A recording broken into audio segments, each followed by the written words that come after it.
All right, good evening, everyone. I think we will get started here at 6:30 p.m. So I'd like to call to order the monthly council meeting in the city of Summerside of December 16th, 2024, here in beautiful downtown Summerside. Welcome to everyone who's joining us in the public gallery and those who are joining us online. We begin by calling the meeting to order, and the second order of business is to call for a mover and a seconder for approval of the agenda as presented. Councillor Snow, seconded by Councillor Adams. All in favor, please indicate by saying aye. Any opposed, variations, or changes? Hearing none, we'll proceed as presented. We begin each one of our meetings here at the City of Summerside by acknowledging that the land upon which we gather is the unceded Mi'kmaq territory. Abegway is covered by the historic treaties of peace and friendship. We pay our respects to the Indigenous Mi'kmaq people who have occupied this island for over 12,000 years, past, present, and future. At this time, I'll call on any member of council to declare a conflict of interest with respect to any item on the agenda before you this evening. Hearing none, we're going to keep ticking along to number 2. Item 2, minutes. Approval of the following meeting minutes. All of the meeting minutes are of all of council, so I will call for a motion to approve the monthly meeting minutes of November 18th, 2024, the in-camera meeting minutes of November 18th, 2024, the Committee of the Whole meeting minutes of December 3rd, 2024, and the in-camera meeting minutes of December 3rd, 2024. Moved by Councillor McColman, seconded by Councillor Morrison. All councillors in favor, please indicate by saying aye. Any opposed, variations, or changes? Hearing none, the minutes are adopted. At this point in the monthly meeting, we open the floor to any member of council to provide statements with respect to any accolades or recognitions in the community that they wish to share. Councillor Cameron first, then we'll go Councillor McDougall. Sure, I have 2. I would like to give a shout out to Keegan McDougall, who is actually one of the lifeguards at the Credit Union Place, who in November attended the National Indigenous Sport Gala and received the Regional Tom Longboat Award for outstanding contribution to sport in Canada. So he is a swimmer here in Summerside. And my second one is to Carolyn McKillop and Gary McDougall, which now that I'm reading it loud, I'm like, there's a lot of McDougalls, so. Nothing wrong with that. Who have both just released a book. I'm not sure where Gary is from, but Carolyn lives in Summerside, and the book is Tyne Valley, The People and Their History. So, great time to buy a book for a stocking stuffer. Thank you, Your Worship. That book on Tyne Valley, Gary is from Tyne Valley, and yeah, I was up to the launch there yesterday. It's great. Anyway, I just wanted to send out accolades and a big thank you to all the service clubs and organizations that perform the Christmas hampers this time of year. I know it's a big project. I know at the Lions Club we have many that we're doing what it seems bigger every year, and I know we're just one club, and there's all kinds of, you know, the Salvation Army, the Kinsmen, and all the other service clubs. So I just want to say a big thank you for all the work they do in making sure that the less fortunate have a Christmas. So thank you. Thank you, Your Worship.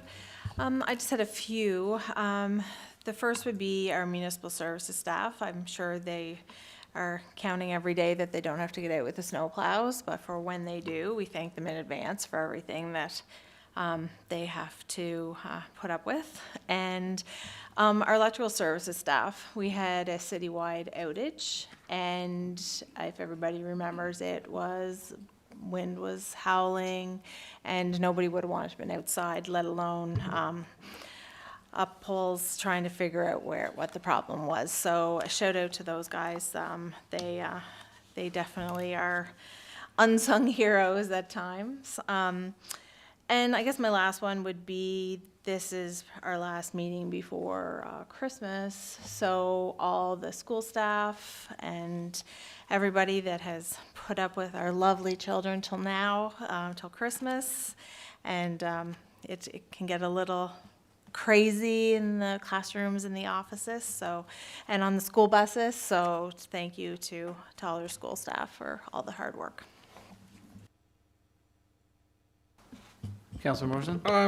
I think we should mention too the fire department for the parade that we just hosted or put on a week ago, I guess, or 10 days ago, whatever. I'm not sure the exact date, but so there was a lot of work involved in that, and it was pretty impressive parade, and especially it was a little bit of a chilly night, so thanks to all the people that came out, and there wasn't a big crowd. And then the work by community services and other departments, fire department or police department, I better mention Norma's department, yeah, in municipal, anyway, everybody, because it was a combined effort by a lot of people in a lot of departments, and it really was made for a nice night. And don't forget to drop by Public Gardens or Memorial Park and take part and see everything lit up, and it looks really nice, so people should partake in that.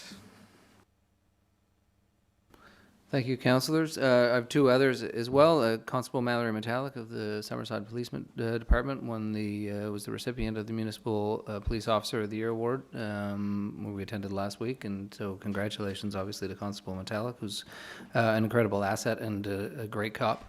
And then the others to Angie Arsenault, Keelan Wedge, and Brooke MacArthur, who are all 2024 Music PEI nominees for the 2024 Music PEI Awards. And after many, many years, Music PEI will be returning to Summerside with a show in the spring. So we're looking forward to continue to develop our relationship with Music PEI and growing the local music scene here in our wonderful city. With that, we'll move into item 3, which is public presentations, petitions, and delegations. We have 3 tonight. The first is a presentation from the Downtown Transformation Committee, and I think we have Rose Dennis here. So Rose, you can head on up. After that, we have a police services presentation, and for members of the public who are here who aren't here on a monthly basis, we as council get updates from different departments throughout the city throughout the course of the year. These are somewhat a high-level overview of what each department does. Tonight it's police services, and then there are follow-up questions for that. One of the reasons is to make sure that we as council have a good understanding of any changes and developments throughout the city and all of the departments, and have an open dialogue here in council chambers. And then we also have a presentation from our Department of Finance with respect to Municipal-Provincial Financial Framework presentation, which is a bit of a summary in terms of where the city receives revenue from the province as we continue to work to negotiate with the province and with in conjunction with Federation of PEI municipalities. And so with that, we'll get started with Rose Dennis and Lori Ailes, who is here with us as well, which is awesome. All yes, right. We're approaching you as a team together tonight, so thank you, Lori, for joining me. Mayor Kuchar, council members, thank you for having us this evening. As a small introduction to those online, my name is Rose Dennis. I represent downtown Summerside as well as Explore Summerside, and with me tonight is Lori Ellis of Culture Summerside. So we'll kick things off initially to talk about the downtown transformation vision that we had put forth in last year to community to accept, adopt, and work alongside of us in order to see a transformation come forward for our downtown waterfront and area. Through the vision document, we had calls out to the community to help us form 3 special project teams that would take each an area of which we wanted to see some growth, improvement, and transformation for our downtown. And I'm here just to give a little update on how that work has been going and what our goals are in the short term so that we can bring back some things that we can look to, adopt, and adapt to in our collective future for our beautiful downtown. So team 1, we have a small business activation team. And this team is really focusing on revitalization of the downtown through identifying and supporting small and medium-sized enterprises. They want them to contribute to vibrant, diverse, and economically viable urban core. The lead of that team is the executive director of the Chamber of Commerce. And what's really special about these project teams is that they're made up of people throughout divisions and organizations and public appointments that were collaborated with to make these teams. So on this team, we also have representative from downtown Summerside, myself, we have Neil Moore with the City Economic Development, and then our community representatives are Jonathan Matheson and Kimberly O'Kelly. They are looking into researching market needs, incentivizing and supporting program development, business attraction campaigns, and retention and expansion strategies. And all of these things are to address a healthy, vibrant, and sustainable downtown core that has business at the forefront. There are a number of activities that they're doing under those key tasks. We will wait till the findings and our recommendations are finalized before we go into those in great detail. But this team, as well as all the other project teams, are working very collaboratively and effectively and timely. They're moving fast because we are trying to make momentum happen while we have involvement and people with us that are interested in seeing these changes. Then the second team we have is the special projects team. The objective of that team is to identify and advance special capital and redevelopment projects that will increase the downtown's economic and residential footprint while fostering an economic growth and community development. So the lead of that team is JP DeRosier. We have Corey Thomas on that team as well, Mitch Shea from the Summerside Port Corporation. I'm on that team. The public appointees are Kaylee O'Brien and Brandon Williams. And the key tasks of these teams are Class A office development, residential and commercial space activation, market and gathering space creation, and special waterfront projects.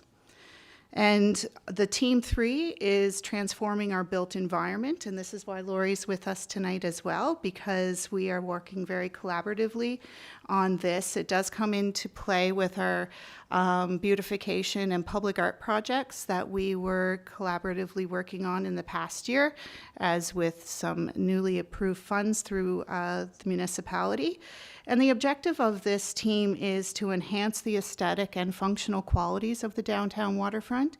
We're focusing on connecting the downtown to the waterfront, and we're looking at the shared public spaces and cultural vibrancy. I'm the lead of that team. We have Robin Cormier from the Summerside Port Corporation, Robbie Rankin from Community Services, Lori, of course, with Culture Summerside, and public appointees Stacy McKenna, Hannah Wiley, Katrina McKay, and Loke Ma. Our key tasks there are looking at the public space improvements, connectability enhancements, visual and artistic improvements, and long-term beautification and partnerships. So these teams are being led through the oversight of the parent committee. The parent committee is co-chaired by Corey Snow and myself.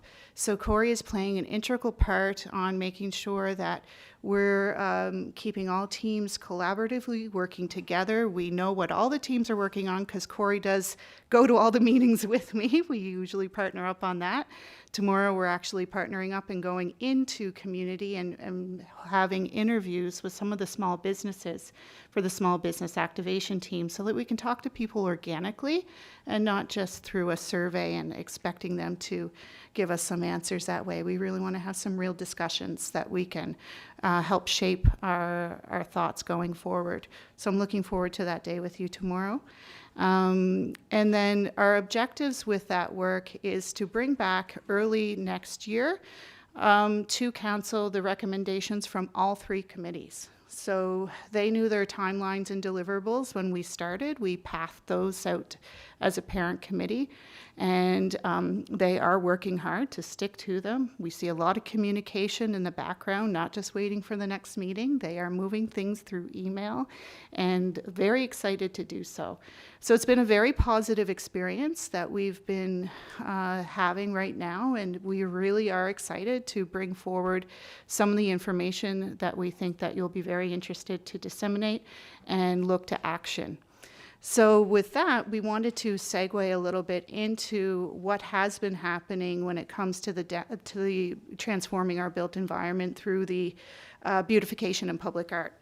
And we have been, Lori and I have been very busy, so I'll start with beautification, then I'll hand it over to Lori and she can finalize anything else. So beautification is an important part of any city. It allows us to have a sense of place, a sense of pride. It also attracts visitation, makes us feel good about where we are. And so we were looking for really small, achievable things that would have big impact. in that first bit to show that we can get things done, as Summerside always does, with a little.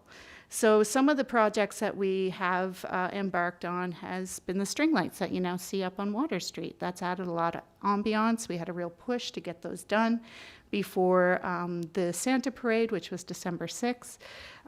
We also had created the seaside hammocks. They were fabricated to be long-lasting, very high durable quality. Actually bought the plans from Halifax. Don't tell Halifax. I got it from the architecture firm that made them for them and used it for ourselves. So, but that they proved popular. We had a little bit of a hiccup on when those got us made because we had to special order some materials in, but they're there and they'll be back next summer in all their glory. We invested in terrestrial binoculars. Those are the binoculars you see on a lot of places where you can visit. They are actually dual view binoculars, which means there's one for a height of regular persons and there's one for a height of either smaller persons or persons in accessibility devices using them. They'll be free for anyone to use. They will also be placed at Green Shore in that area that we're investing in for gatherings. So they'll be able to look at Holman's Island, take a look at the boats in the water, take a look at the sea life, Indian Head Lighthouse. We anticipate that'll be a fun feature. We have commissioned Wilfred Thompson of Thompson's Woodworking to pay homage to our shipbuilding history, and we are creating a very large ship's wheel, and it will have a dedication attached to it about how our city was founded on these merchants who built these vessels right on our shores. Be a great Instagram opportunity for people to share that. So when they're visiting, they learn a little bit more about how we came to be, and then they can share that within their social media. We think that's going to be fun. And then there's a few other things I won't get into describing them too much because they're pretty self-explanatory. But we did help the Yuletide Village with some new beautification assets. You can see that there has been some new things in that village this year, and the village has extended all the way down to include Lafergie Cultural Center, Wyatt Heritage Properties. We're very proud of that work and that extension, and so we needed to influx a little bit more into that, and so we saw that as a good opportunity. We're also the lamppost decor in bringing that up in the next year. They'll have some more branded things to our City by the Sea, buoys, welcome aboard, just some friendly messaging that really also speaks to our coastal charm. And then Mackenzie Drive Lighthouse, we are looking to implement a mural on that. We actually have special permission to do a mural on that, which would be great as a bookend for folks using the boardwalk, and another Instagram opportunity, and just a beautification for our waterfront. So those are a good number of the things that we have on the beautification side. Some of it does lend to public art as well. You can see we do collaborate on it. So with that, I will turn it over to Lori so that she can fill you in a little bit. Thank you, Rose. And thank you for the opportunity to expand on some of our public art initiatives. As Rose has mentioned, the downtown kind of transformation work was happening. It is happening in kind of in parallel with some of our objectives to expand public art in the city. So it's a really good from a timing perspective. And I just wanted to take an opportunity to highlight a bit on a few of the projects that we have kind of put into place, into motion, and start from there. So one of the murals that we had added to the side of the Summerside Seafood Supreme building was called the Irony of History mural. And it was a mural that depicts the first time the Acadian flag was saluted at sea. And this depicts a time in 1884. And the artist, it's a reproduction of an original work by Claude Picard, and it shows passengers on the British ship saluting the Acadian flag, mistakenly believing it to be a French flag. So kind of an incredible time in history to be able to kind of depict in a piece and put it close to the water. Another piece that we were able to put into action was a mural through a program called Create to Get Closer program. And it was a program partially sponsored by Canadian Heritage, and it involved getting an English school and a French school together to come together and create a mural together. So the Create to Get Closer program was designed for municipalities, funding the creation of collective murals by children from Canada's 2 official language communities. The goal is to showcase the connection between 2 communities and highlight the role of linguistic minorities in local and regional development. The program involved the collaboration of over 300 children from Parkside and Accolades. And the location, we haven't decided on the exact location yet, but we'll get that up in the spring, and it will be in a public location. Another initiative that we were able to support in the community was a projection project, and we were able to support the Department of Education and Early Learning as they kind of brought artwork to life through projections and lasers that were projected onto the back of the Holman's building. And like a large outdoor canvas, the works were accompanied by soundscapes and music. And it was an opportunity for students to engage in the creative process while learning about new and innovative technologies or an innovative medium.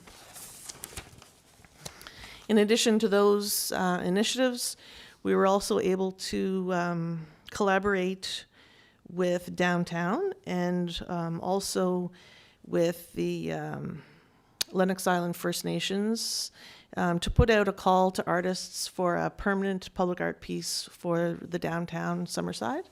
And so that call to artists has gone out, and we have a deadline of February 28th. And so right now we're doing a lot of pushing of getting that information out into the community, kind of regionally, local, regional, provincial, and national. And so it's exciting to put that out. We also were able to put out a call for a temporary public piece that would go into the downtown in June and then come out in October. And so that piece is open to all artists, and that has a deadline of January 31st. So in addition to those particular initiatives, we were also able to identify a certain amount of money to put aside into what would naturally be referred to as a Public Art Maintenance Reserve Fund, so that when we do get these pieces together, we've started to build a fund for maintenance of ongoing care to the collection and initiatives. So I think, did you want to expand a bit more on your mural? I forgot about that one. Yeah. I was hoping you either had it or, but another exciting project brought forth that we're collaborating on is the Water Street Winter Wonderland Mural Extravaganza. That's a very long title. We will call it the Water Street Winter Wonderland. And in collaboration with Explore Summerside through the Winter Warmth Festival and through Creative PEI, we are looking to curate 7 to 10 murals that will go on business fronts all the way down Water Street for the month, most of the month of February. So they'll be installed for February 7th, left up till February 28th for the length of the festival.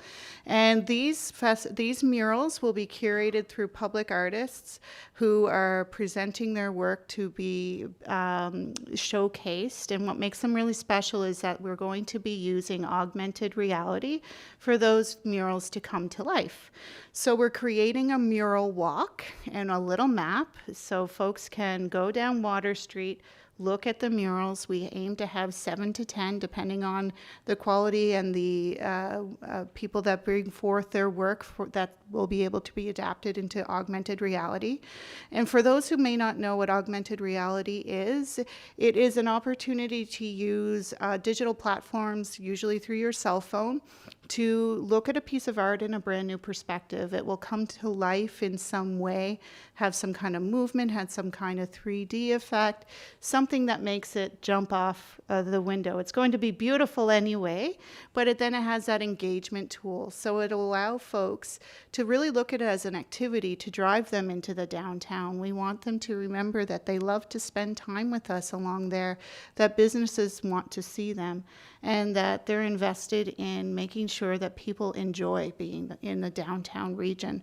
So that project is coming along very well. The call to artists closed yesterday. We're meeting as a committee on Friday between Culture Summerside, Creative PEI, Explore Summerside Downtown, and we'll be awarding those projects to the artists. And we already have most of the businesses identified who want to participate to have the mural at their place. So we're really looking forward to this new initiative, and we hope it's something that we can grow upon in the future. And I think I'll just add. Just in addition to what Rose has just expanded on with augmented reality, I think it's also notable to say that augmented reality projects are projects that will increase the capacity of our arts community. For those who are interested in it and get involved, they'll just learn more and more about what it means to kind of take a traditional art piece and then add layers and layers and layers of technology on top. So I think that projects like this have a lot of legacy to them in terms of capacity building. Thank you, Rose, and thank you, Lori. Maybe I'll open the floor to council, but I'll open it first, I think, to Deputy Mayor Snow if he wants to provide any overall comments as well. Yes, thank you, Your Worship. Nothing too much, but I do want to send a thank you out to Rose in particular. She said we co-chair the committee together. Rose is putting a ton of time and effort into it. But most importantly, the public appointments. So when we went through, we had a ton of applicants that applied to be part of these committees, which means a lot, because that I think that means that people believe in what we're doing and believe that you know there's positive changes to happen. I think the timing of things are very significant. Lori mentioned that earlier. The way everything's coming together, our downtown, you drive through it, you can see it sort of transforming daily as things are being built and places are closing, new businesses are opening, and so on. I think it's a real special time in the downtown, and we're going to build on that momentum and keep rolling. But just a real special thanks to those public appointments that are taking a lot of time out of their own days to give back. So. Thank you, Your Worship, and thank you both for presenting. The Yuletide Village looks amazing, and I wasn't aware until the night of the parade how it incorporates the Whited Heritage properties into it, so that was really neat, because people were walking down getting their cookies, and then I know I've seen last weekend where Maurice was doing some art and stuff, so that was really cool. Question on the string lights, because I've been asked a few times. Are they staying up all year? Yes. Thank you. Right? Yeah. They're just beautiful. So we when we were sourcing the materials, we wanted to make sure we had something we could maintain, replace, and keep up and add to. Yes. So they will look just as charming in the summertime as they do in the wintertime. Perfect. And that's what the people who had asked, each one of them, I think there was 4 who had asked me, and they had all mentioned the downtown classic car nights. They said how it's gonna neat be that would be so to cute. have that. So thank you very much. You're welcome. I'm glad people are asking you about it. That's good.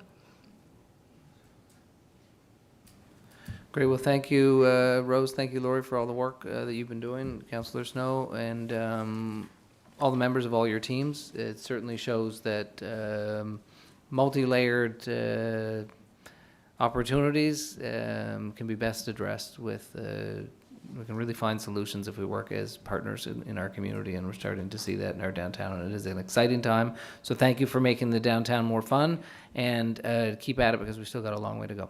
We're on it. Thank you.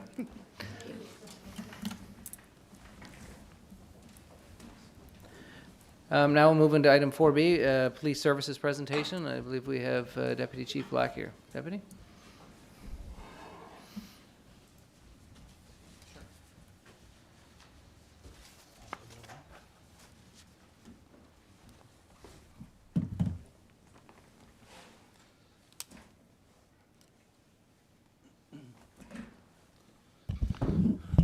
Okay, thank you for having me, Your Worship and Council. I guess tonight's the night for police services to provide the overview of our organization.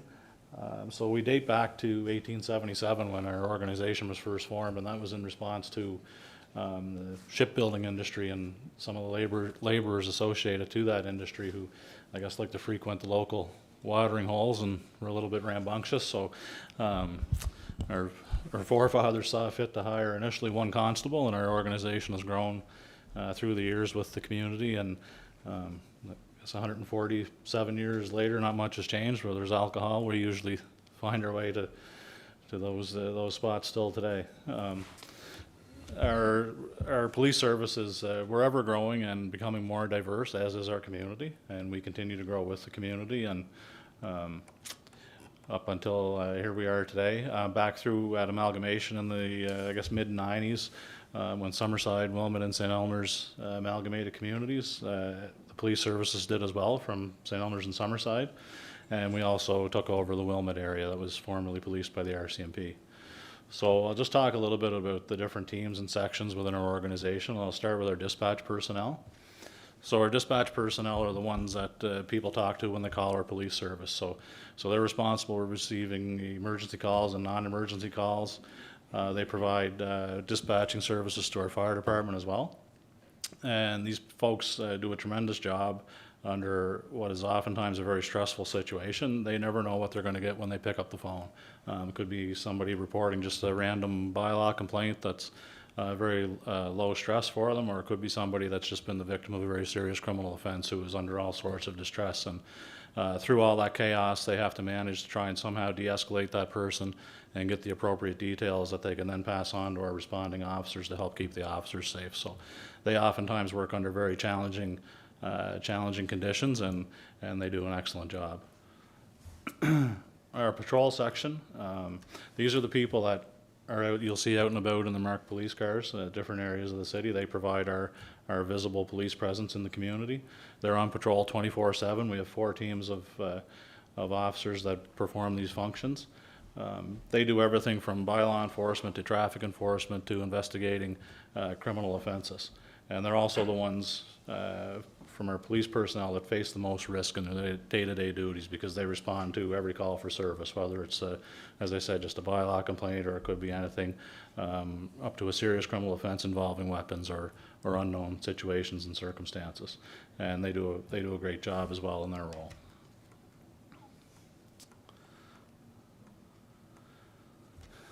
Our forensic identification section, currently staffed by an officer of the rank of corporal, and it's Corporal Grant McLeod right now. So Corporal McLeod's responsible for processing crime scenes, and he manages also our live scan fingerprinting system. So at a crime scene, Corporal McLeod's responsible for trying to identify relevant evidence, seizing that evidence, processing it, and then trying to establish links between evidence that he's been able to find and either identify a suspect or link to a suspect that we already had in mind. So in his role, Grant was required to take extensive training at the Canadian Police College in Ottawa, and he's usually in Ottawa at least once a year for updated and more modernized training. Our major crime unit is comprised of officers with experience and training in specialized fields of policing, and they generally take on the more complex and time-consuming investigations. So a lot of times a file will start out with our general patrol section, but it will then be taken over by the major crime unit. So all the officers that are assigned to our major crime unit at some point will attend the Canadian Police College as well for specialized training. They'll all have the major case investigative techniques course, and the sergeant in charge of our major crime unit also has the major case management course. So they do excellent work for us. Just a couple of, I guess, files that they've investigated recently that had a lot of public exposure. Back in August, our incident on Spring Street where the weapons were involved. They were able to successfully investigate that, bring charges against the suspect. And a little over a year ago, we had an arson at one of the motels at Reed's Corner. That was a lengthy investigation that took up considerable time and resources. Our major crime unit led that investigation, and the last of 4 people charged just finished going through the court process just a couple of months ago. So the work they do is invaluable to us.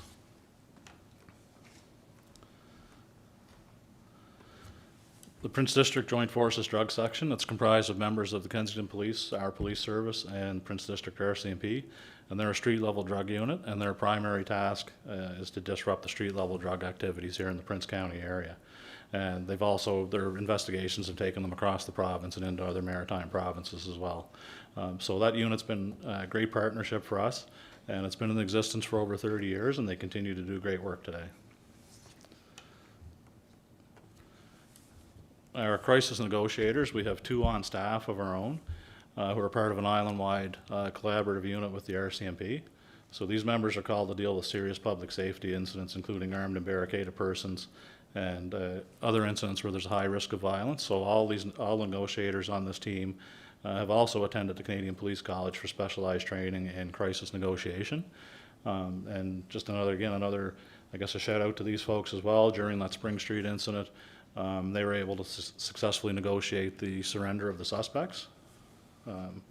And not long after that, one of our negotiators responded to another scene here in the city with us in relation to someone who was having some mental health related issues and had themselves barricaded in their residence with some edged weapons, and that negotiator was able to successfully convince that person to give themselves up, surrender to the police, and we were able to get them to the hospital and get them the care that they needed. So again, they do a fantastic job for us as well.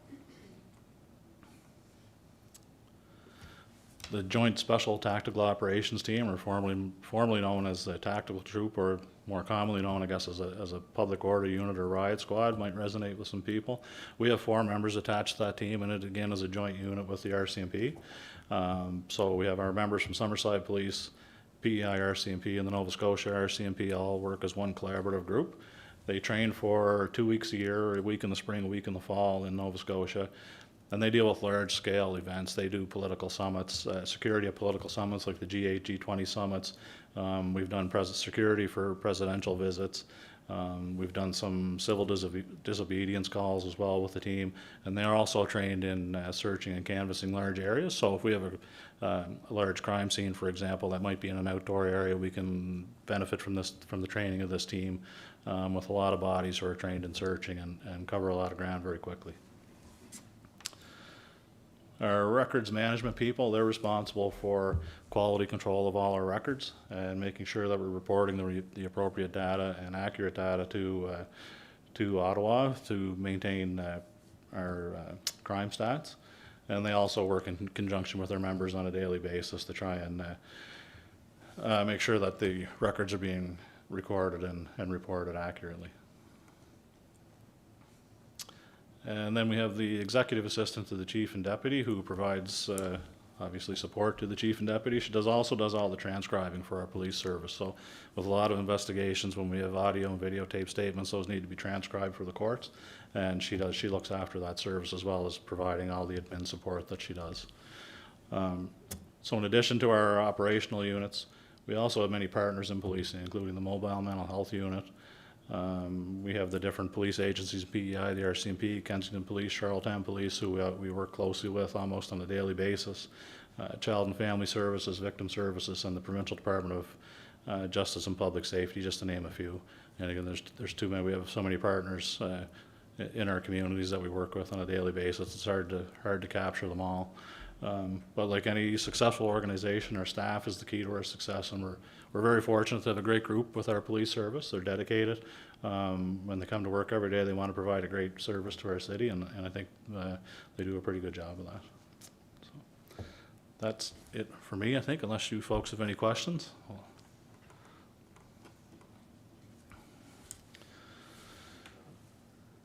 Yeah, thank you, Deputy. I just have 2 really quick questions here, Sure. Deputy. Can you just give us an update on where the policing needs assessment is that Police Services is working with the criminologist out of Dalhousie? Do you know what the timing is for that? I don't. I know we forwarded to him the data that he had requested, and so I don't know what his timelines are. I haven't heard from him in the last couple of weeks. And then my other question was, one of the things that council has called for a number of times, and I know we've spoken about it, is the need for mid-level drug trafficking enforcement here in Prince Edward Island. I understand there is some progress being made. Can you give us any update on what progress might be made with the other police agencies on the island to establish a mid-level drug enforcement team? Yeah, there's still a great need for that service, and I'm told that the Department of Justice and Public Safety has gone back to the province with another ask in this year's provincial budget, so we're waiting and hoping on good news in that regard in the not-too-distant future. Great, thank you very much. Councilor McColeman? Deputy Chief, I know back some time ago, you had made the point that having like a mental health mobile service would be really helpful. And do you find now that having that, I know maybe there's a need for more resources, but with so many different situations happening, whether it be homelessness or drug trafficking, whatever, do you find that does make a big difference to have that available? Yeah, it's certainly been beneficial for sure. Yes. Yeah.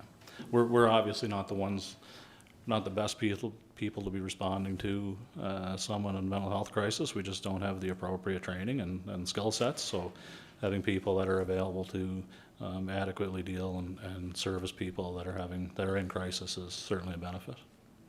And I think it's really good just to see about the police services, how you work with so many other organizations to kind of work together when you're working with the same, clientele. Yeah, we're in 2024, the police, not just here, but in every community, are being asked to do so much more that is really outside the traditional roles of police officers. So it's important to have those relationships with service groups in the community that can offer supports and expertise. Thank you. Thank you, Worship. Thank you, Jason.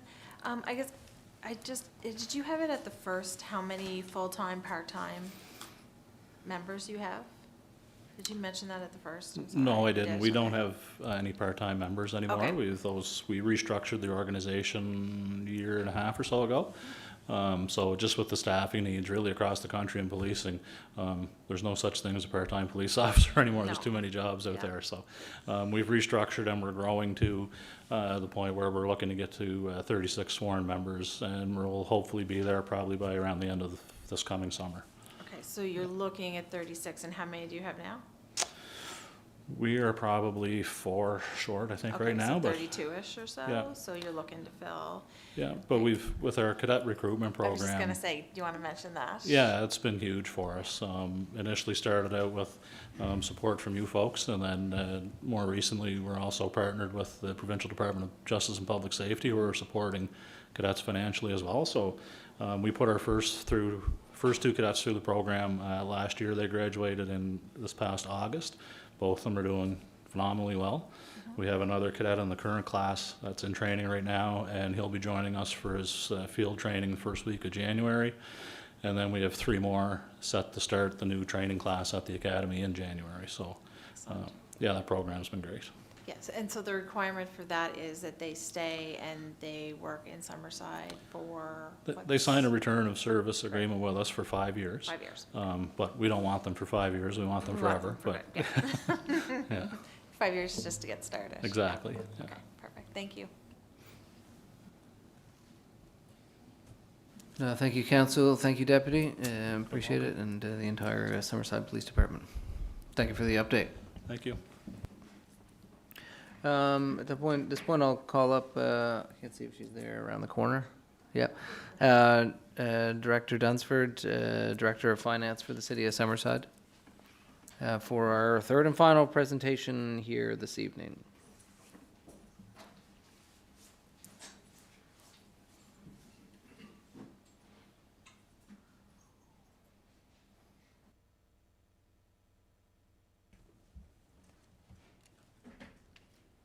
So good evening. I'm here tonight to discuss the municipal funding model. And it's very interesting to be presenting this just after you had a presentation from Police Services, because this is significant funding that we receive to provide police service.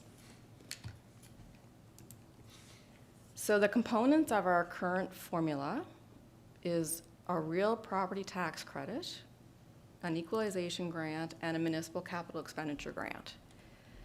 So the original agreement expired in March 2022. We've had 2 renewals, with the latest expiring at the end of March 2024. And the real property tax credit rates have not changed since 2021, but our revenue has increased due to assessment growth. So we do get it on assessment growth, but our assessment growth has been at a lower rate than expenditures and debt service costs. So the total municipal funding expected during 24-25 is a little over 12 million. We are projecting general fund revenue of 32.5 million. So this municipal funding would account for 37% of revenue used to provide programs and services. So including but not limited to policing, fire, public works, recreation, culture. So the first component being the real property tax credit.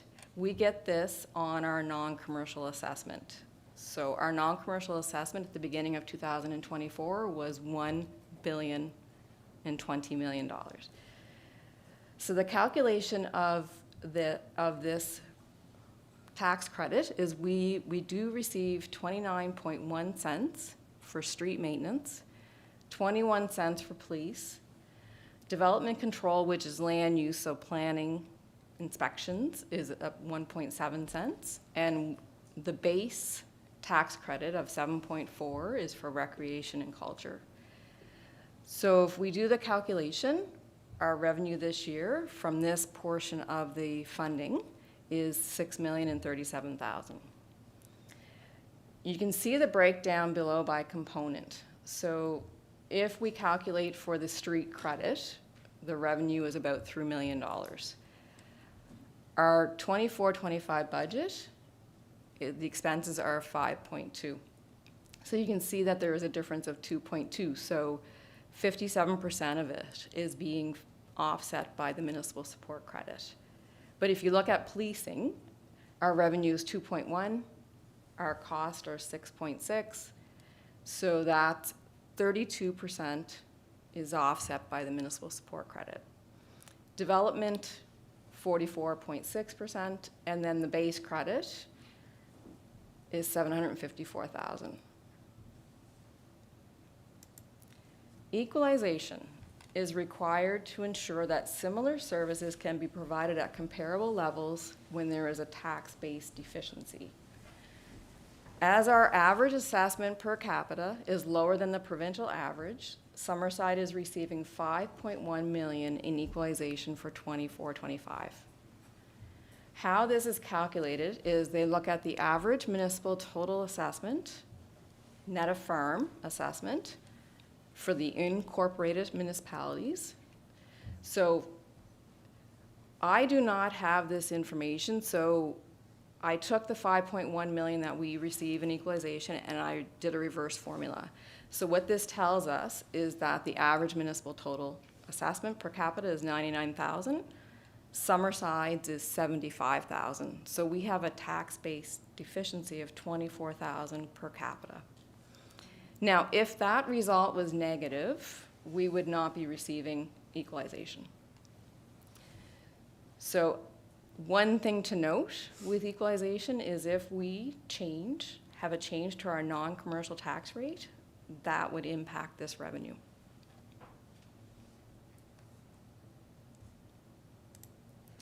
The Municipal Capital Expenditure Grant. So this is the last component of the funding model. And it compensates municipalities for a portion of eligible capital expenditures incurred in a fiscal year. So this funding will fluctuate based on our capital expenditures. And how it is calculated is we receive 10% of the eligible capital expenditures. So it's those expenditures where we do not recover the full HST.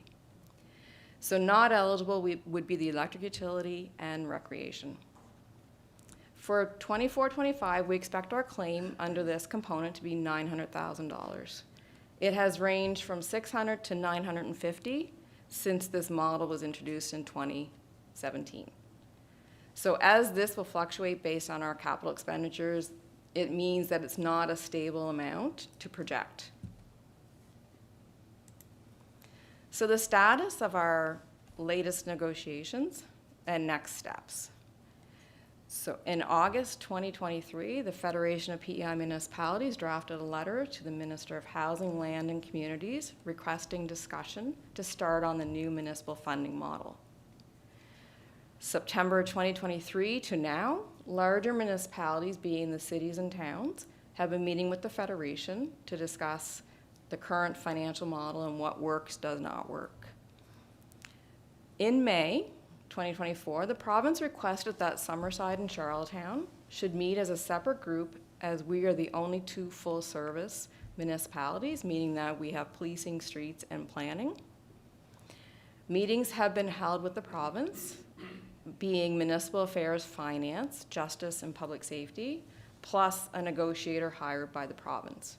So during those meetings, Summerside and Charlottetown have presented their costs and have discussed any variances to budget. On November 8th, Charlottetown and Summerside presented a proposal to Municipal Affairs, and on December 13th, the Federation presented a proposal to Municipal Affairs, Finance, Justice, and Public Safety. So the next steps are Municipal Affairs will be presenting the proposals to Minister Burge, Lance, and Myers, and then municipalities will be presented with a proposal.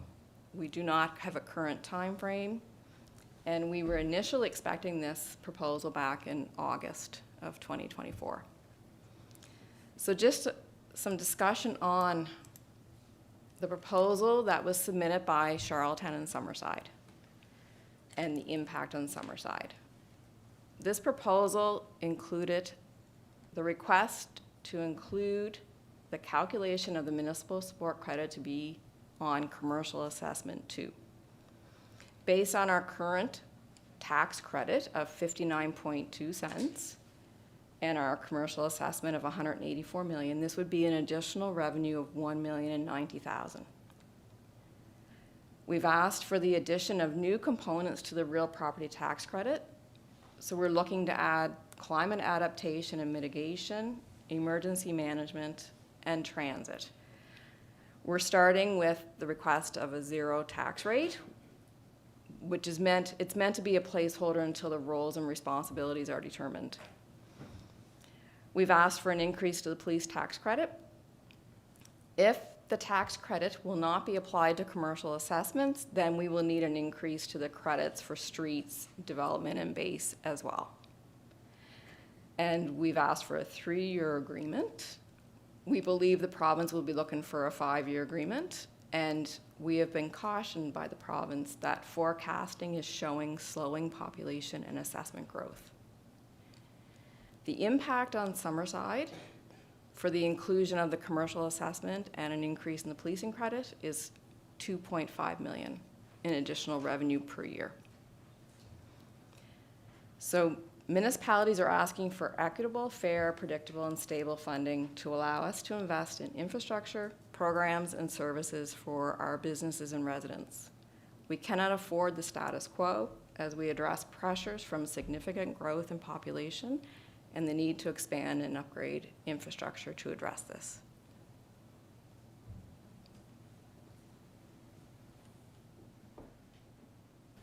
Great, thank you, Kristen and Gordon. I think I'll open the floor to council, just as well for members of the public who are here with us today. Councillor McDougall, who's a councillor here at the City of Summerside, also wears a second hat as the chair of FPIM, and we've been working closely with FPIM as this continues to evolve. I wanted to bring this forward to council at least tonight, just to give an update on where things are and some little in-depth presentation on the sources of funding and grants that we receive from the province. Both FCM and FPIM have both been calling for a new fiscal framework, FCM nationally and FPIM for a new fiscal revenue sharing agreement here in PEI. The general number that is shared, at least at the national level, is that municipalities receive approximately 3 to 7 cents of every dollar every single one of us pays in tax. And more municipalities are having to take on more and more responsibilities, and some of the pressures that have existed in the past are increasing. I think the police services was a great example of that.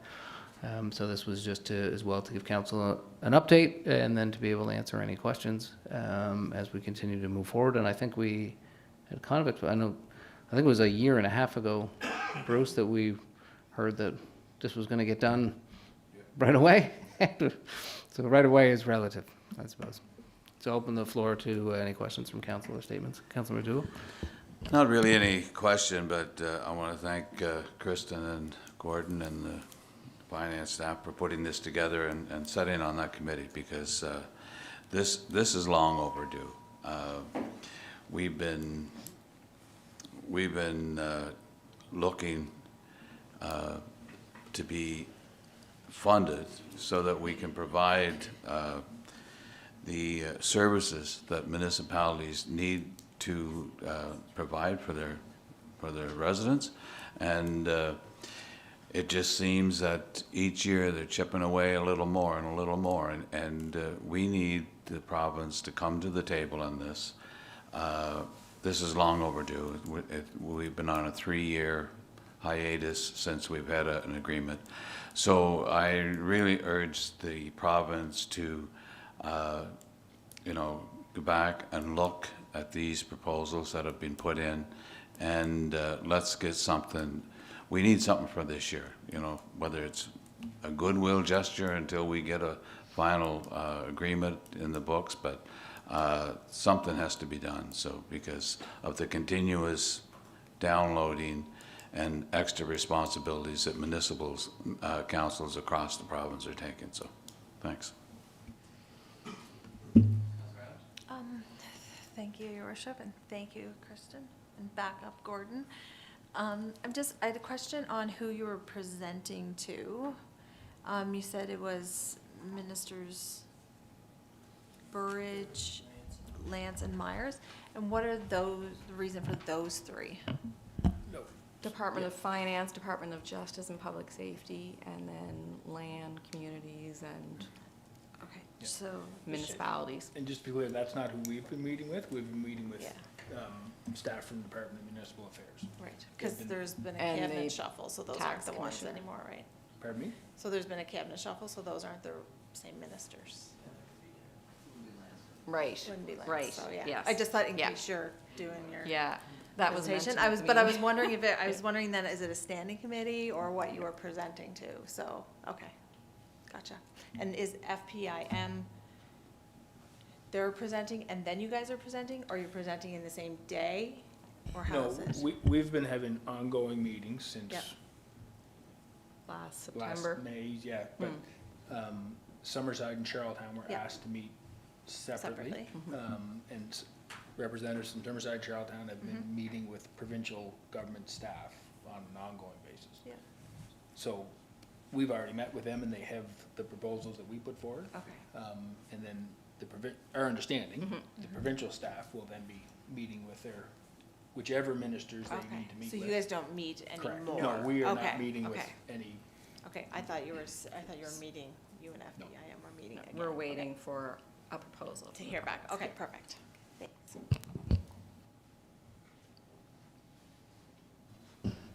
Councilor McCollum? Thank you for your report, your information. It's a lot to take in.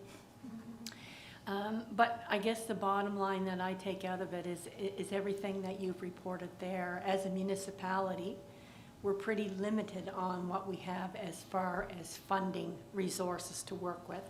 Like, we depend on, certain streams, but that's what we've got to work with. And so what you folks are trying to negotiate or try to do is to better place Summerside, and possibly Charlottetown is doing the same thing, to almost like prove a case that we have so many things in justice, in our municipal needs, services for community services.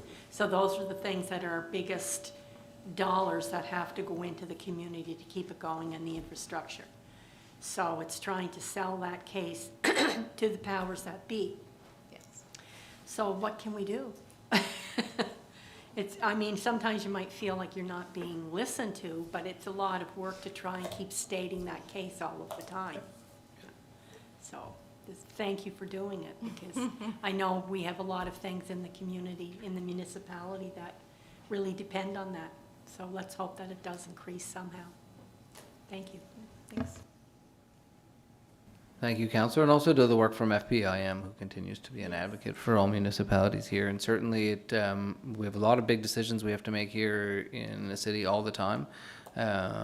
Whenever we deal with uncertainty of funding, it makes it more difficult for us to make long-term funding decisions in our community. When we're replacing water and sewer infrastructure, we're not doing it for tomorrow or for next year. We're doing it for 30, 50, 60 years down the road, and it would be really helpful to have a better understanding of what the funding agreements and what the funding is going to look like, even in the shorter term. So thanks for your continued work, and we'll continue to work on both ends of the stick on this one. Great. Thank you very much. Thank you.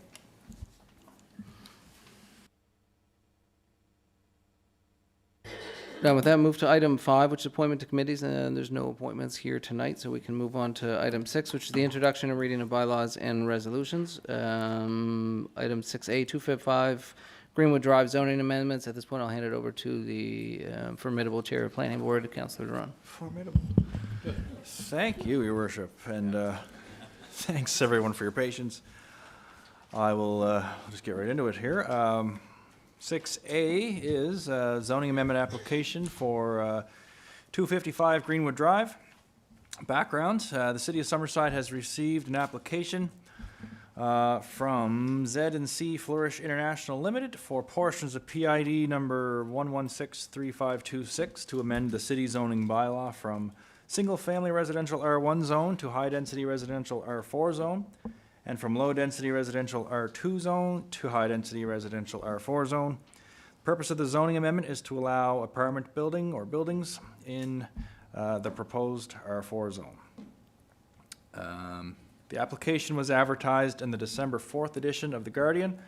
Letters were mailed to property owners within 60 meters or 200 feet of the subject properties.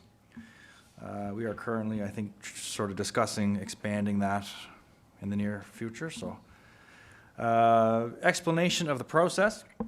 In order to process a zoning bylaw amendment, the following steps are required. Step number 1, the zoning bylaw amendment is read a first time and declared as read at a first council meeting. Step 2, the zoning bylaw amendment is referred to Planning Board for review and recommendation. Those two steps take place at the same meeting of council, and that is taking place this evening. Step 3, the Planning Board reviews the application and prepares a recommendation to council. That step takes place at the Planning Board meeting. As of now, that is set for January 20th. That's the same night as our January monthly council meeting, and probably starting at 5:30 before that regular monthly meeting. Step 4, the zoning bylaw amendment is read a second time and declared as read at a second council meeting. Step 5, the zoning bylaw amendment is read to be adopted by council. The resolution will be either carried or defeated by vote of council. If the zoning bylaw amendment is adopted by council, it is sent to the Minister of Housing, Land and Communities for signature, and the amendment becomes official. Steps 4 and 5 take place at council's second meeting. I don't expect that will be the same night as January 20th, because we'll all need time to process that report. Likely be February 17th at that regular monthly meeting in February. Please note that in accordance with section 5.20 of the city zoning bylaw, any person who is dissatisfied by a decision of council in respect of the administration of this bylaw may appeal council's decision within 21 days to the Island Regulatory and Appeals Commission, IRAC. So for the first parcel, the single-family residential R1 zone, that's the current zone. The purpose of this zone is to provide for low-density, single-family housing and other compatible uses. Permitted uses, subject to bylaw requirements in the current R1 zone. Single-family dwelling, accessory building, assisted living. Discretionary uses, subject to council approval, would include a medium child care facility. Conditional uses, subject to a development officer approval, home-based business, secondary suite, or vacation rental property. Low-density mixed residential R2 zone, that is the current zone in another one of the parcels being talked about this evening. Current zone. The purpose of this zone is to provide for low-density housing in the form of single-family, semi-detached, and duplex dwellings, and other compatible uses. And actually, before I continue, I just want to clarify that, is this list updated as per the new zoning bylaw, or does that not take effect yet? Hasn't been signed yet by the province, okay. Not approved. Okay.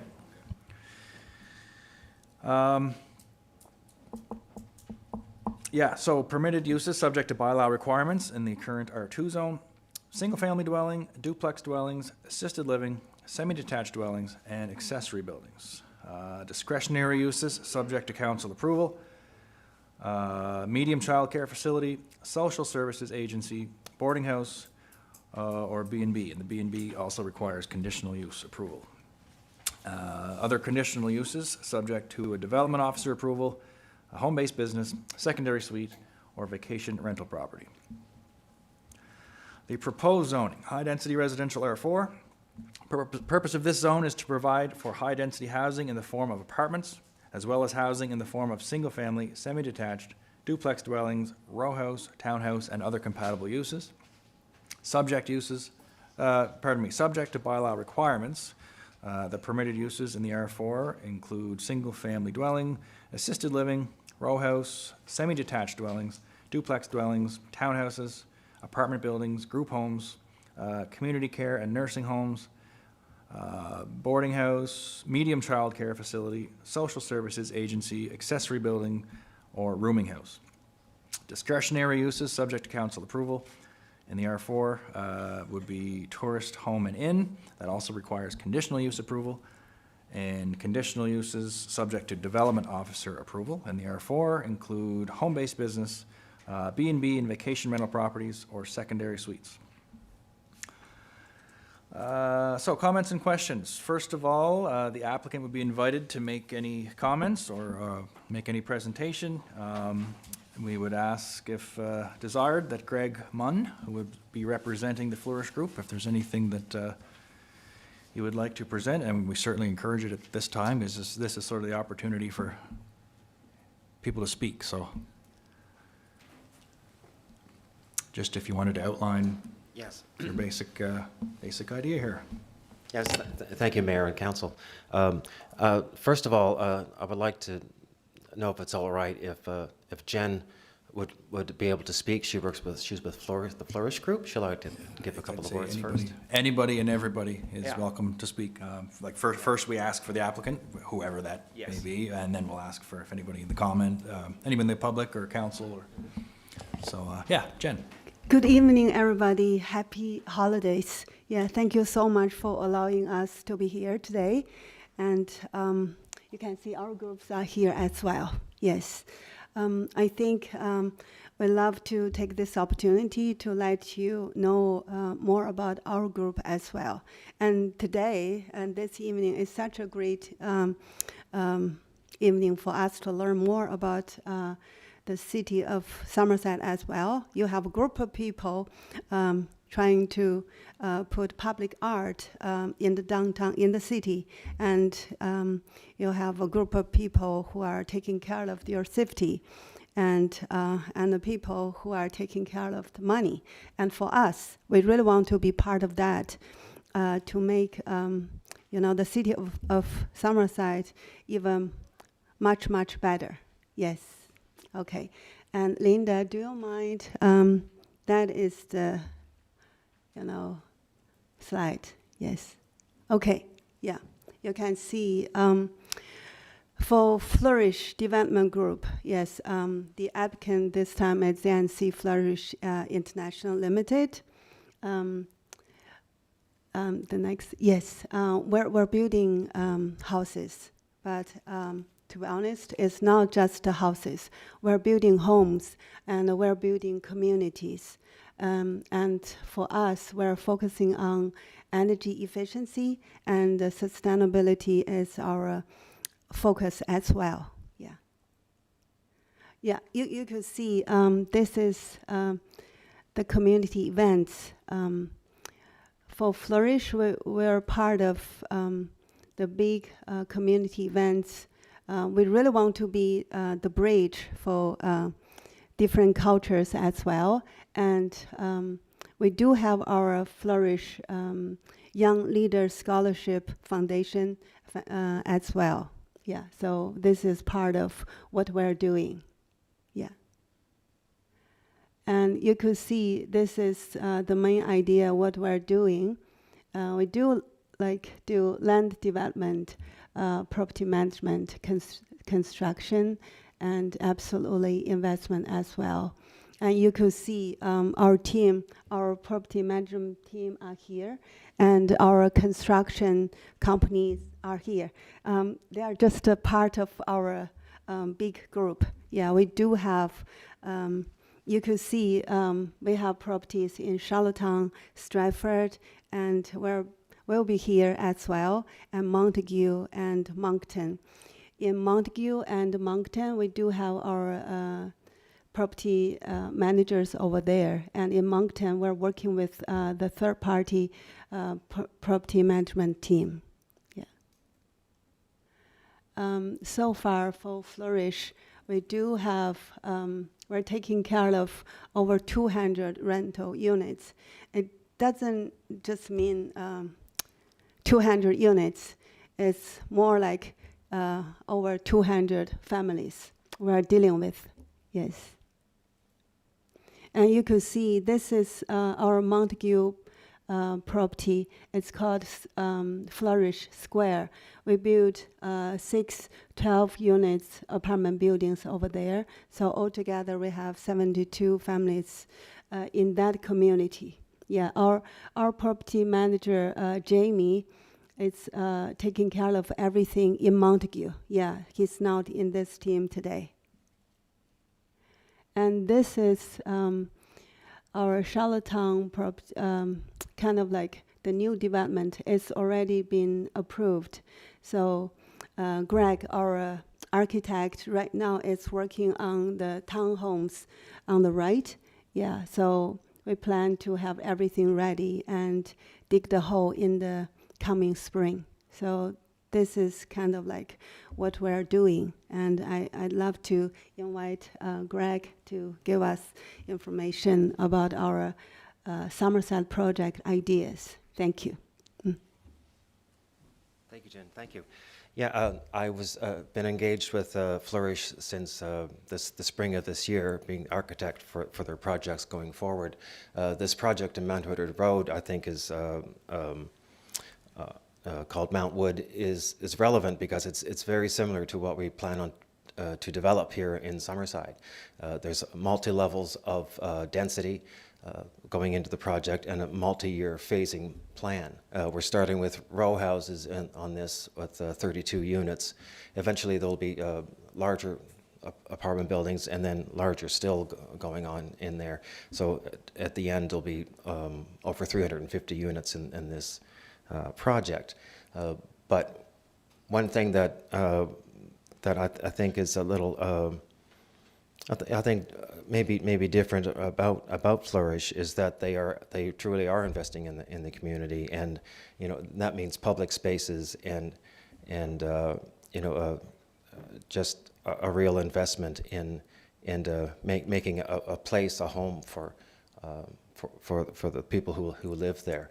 I think you can advance there, Linda. Yeah, this is just an aerial view of the project that is going to happen in Charlottetown. So it's, I'll also say that in my background, I specialize in preservation and restoration, but also in vernacular architecture of Prince Edward Island. So it's going to take some planning, of course, some careful planning for this property going forward, but we want to make it a part of the story of Summerside, and not just anonymous, buildings that sometimes go up and here and there that have no relationship to where they are. So I think, Linda, you can go for it. Yeah, that's just some more photographs of the same development in the future. And you can advance a little further there. So yes, here's our lot that we're talking about. The darker green areas are the areas on the south there. Those are these are going to be in two motions, if I understand. We're going to be talking about the two pieces. This south piece is, these are R1 currently. Is that, these are the R2s, yeah, sorry.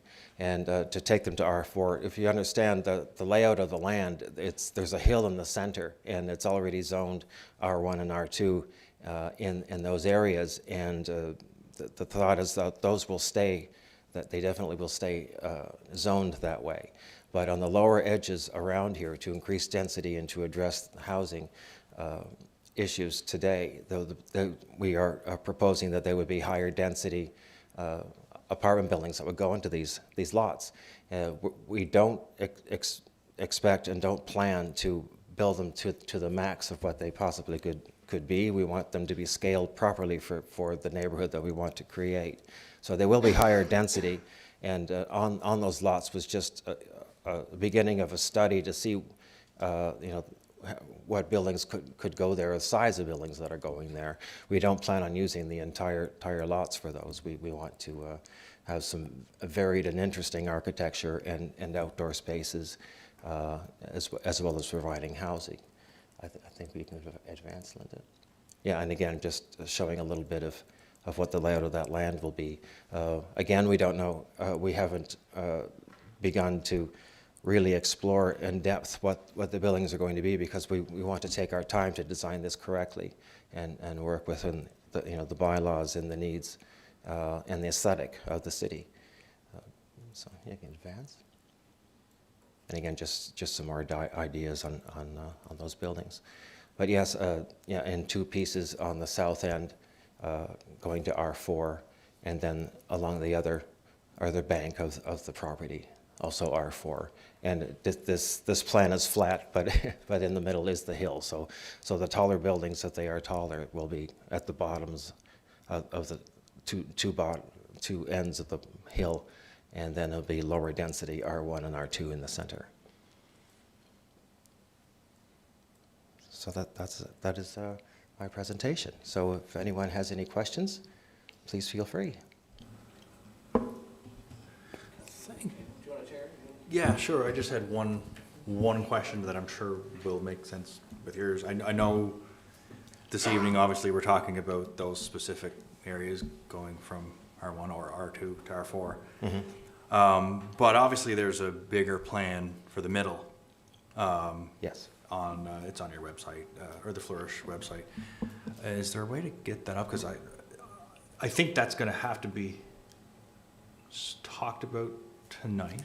I'm sure it'll come up because people are going to want to know sort of what the middle of that is going to look like. Obviously, there's some concern with apartments, but I don't think many realize what may be planned for the interior, and I think that might determine sort of how things go on the R4 part. Mm-hmm. Do you happen to have the concept image that was? I think it's on your website. I don't have it either, but I do know the image. I think you're. It just has all the R1s, then all the townhouses, yeah, and all the. It would, and I know we're not talking about that now, but that would really help. I think people and council sort of picture the overall. Sure. Concept of what's going on here. Yes. I mean, Councillor Cameron can go. I mean, I'm on the website now. I can email it to somebody quickly to put up on the screen. Like, I just think it's really key to have this. Yeah, yeah. Up here. Linda, if you can go back maybe to one of the a slide. That's probably 3 or 4 back that shows the site from the air. Yeah. Yeah, but even on the website, it has. I know it's a little more. It's a concept. We always say it's only a concept. Yeah. But it may not necessarily look like that. But it shows the lots, proposed lots in the future, and sort of how things will be laid out. And I think it. Yeah. Yeah. So if you want to email that to Linda, then we. I will. Yeah. And I'll yeah. Okay. Well, I'll say that.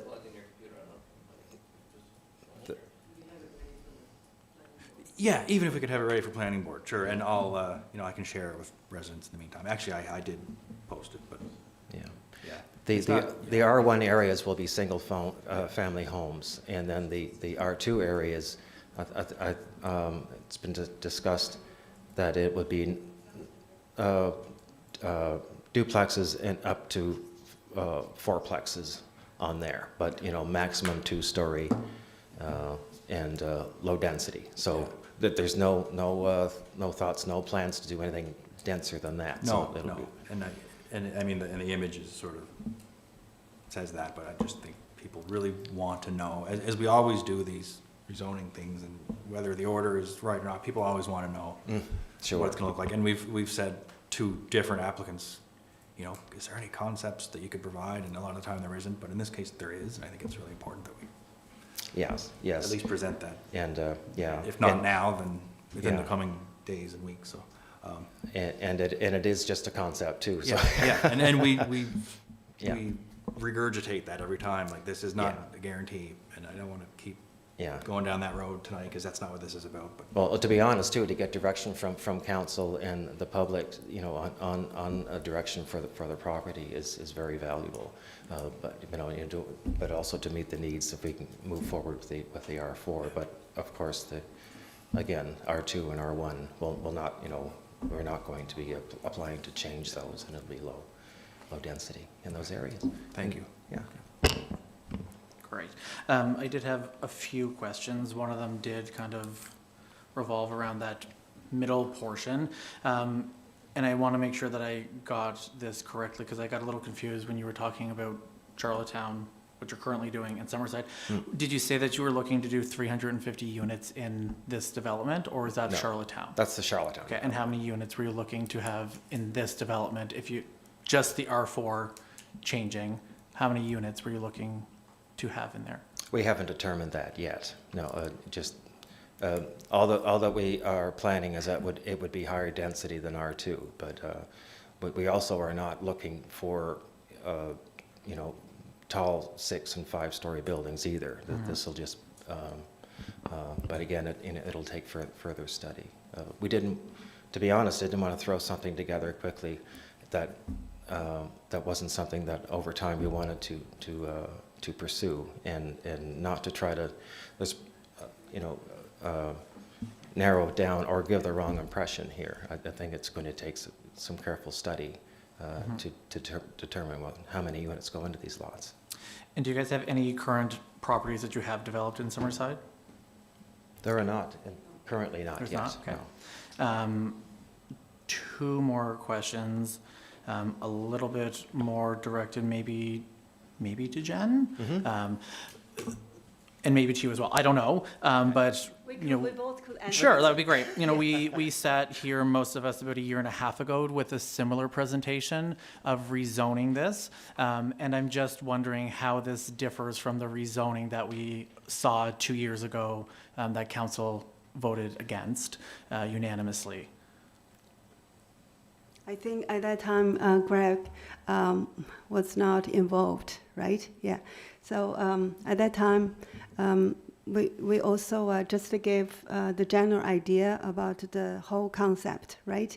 But unfortunately, maybe it's the kind of like the development, it looks so big to the public, and they're not sure, you know, this group of people, what you are going to do. And to be honest, after the public meetings, we really learned a lot, and we got lots of kind of like comments, and we learned their concerns. So after this, for our group, with our, you know, architect teams, and also kind of like we discussed with some of the residents in Somerset as well. Yeah, and we come over and try to do more research in this area. So this time, we just want to give people a little bit more kind of like detailed information. Yeah, so it will almost the same idea. Yeah, just last year it's the whole picture, and this year we think maybe we'll just go step by step. Yeah, and for the buildings, apartment buildings, it will be the same. And for Robert and for all our teams, we don't want to make things not, just make this project to balance well with the whole community. yeah, blend in, not make it like, you know, kind of like that, yeah, that huge or big. So maybe it will be similar to, I just showed you the Montague Flourish Square. Yeah, like the smaller sized and a very elegant buildings. And we're going to keep them. And our property management team are going to take care of the buildings and the new tenants as well. Yeah. Okay, I now I have two questions. Okay. One came up while you were speaking. You said that you consulted the public since the last time you were here, and I'm wondering, like, who did you consult? Was that like the people who lived in Gavin Estates? Because they seem to have been the people who kind of had the most opposition to this. And again, it's in the exact same area, and I'm just wondering if those were the people you consulted, or who did you seek consultation from? Oh, you know what? After the public meetings, we got some feedbacks even from the Facebook. Yeah, and the people try to kind of like ask, and they're not sure. And for us, we visited, you know, here, and we talked with some of the, you know, residents here, and even to visit your kind of like Saturday farmers market. Yeah, we just try to know more about everything here.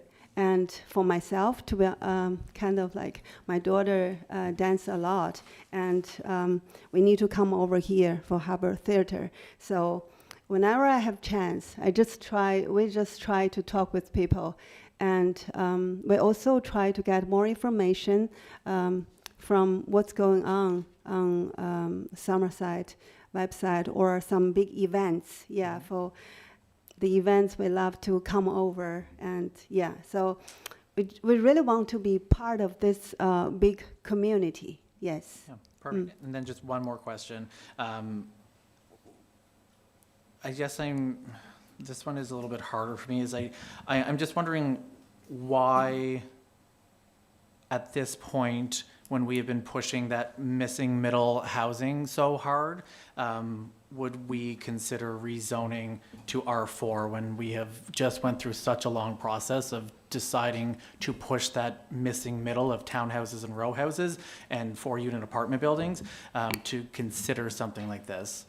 So I personally don't understand it, so if you could maybe justify it a little bit more of why we would consider that, it would definitely help me. But having gone through a 6 or 8 month process where it was very contentious with the public to get it pushed forward to consider some different units as of right, to then go and rezone this to R4, I find it hard to understand why we would do that. But I'm completely open to hearing why we would. Okay. If you have any suggestions. Maybe this is the answer just from myself, right? Yeah. As I just mentioned, we're doing development in different cities or different communities, right? Absolutely. Summerside is such a faster growing community, and everything, even especially your planning department, everything makes so fast and so efficient. Right? Yeah, we're facing some challenges in other communities, and for us, we really need, as a developer, we need to plan ahead. Yeah, what were our goal? Like, for example, if we're not going to do it here, so maybe we're going to do it in Moncton or, you know, somewhere else, right? Yeah. So absolutely, still right now we do have confidence in Summerside, and last year, it seems like the bigger picture, it's hard for people to digest, right? And for us, on the way, we're still learning. Yeah, so maybe we could start piece by piece. Yeah, so this is kind of like part of the idea. Okay, thank you so much. Okay. Yes, thank you. Go ahead. Councillor Cameron, the previous rezoning to R4 included most of this other area here. It was quite substantial. We'll bring that comparison to planning board. Yeah, and that's sort of what I was going to ask.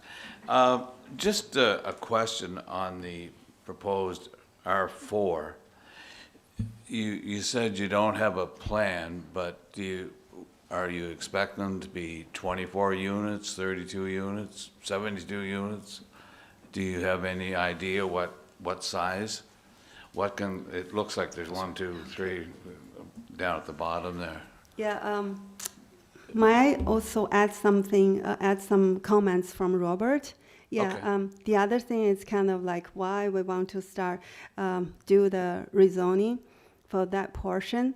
Right now, you know, high interest rate, high inflation, it's really hard, right? Yeah, for us, as a developer to build. And with R4, kind of like for apartment buildings, it will be easier, much easier, but it's not totally, it's still challenging to get funding from CMHC. So this is part of that. As a company, we really need to think about everything, you know, feasible if we're going to do it, right? At the end, right?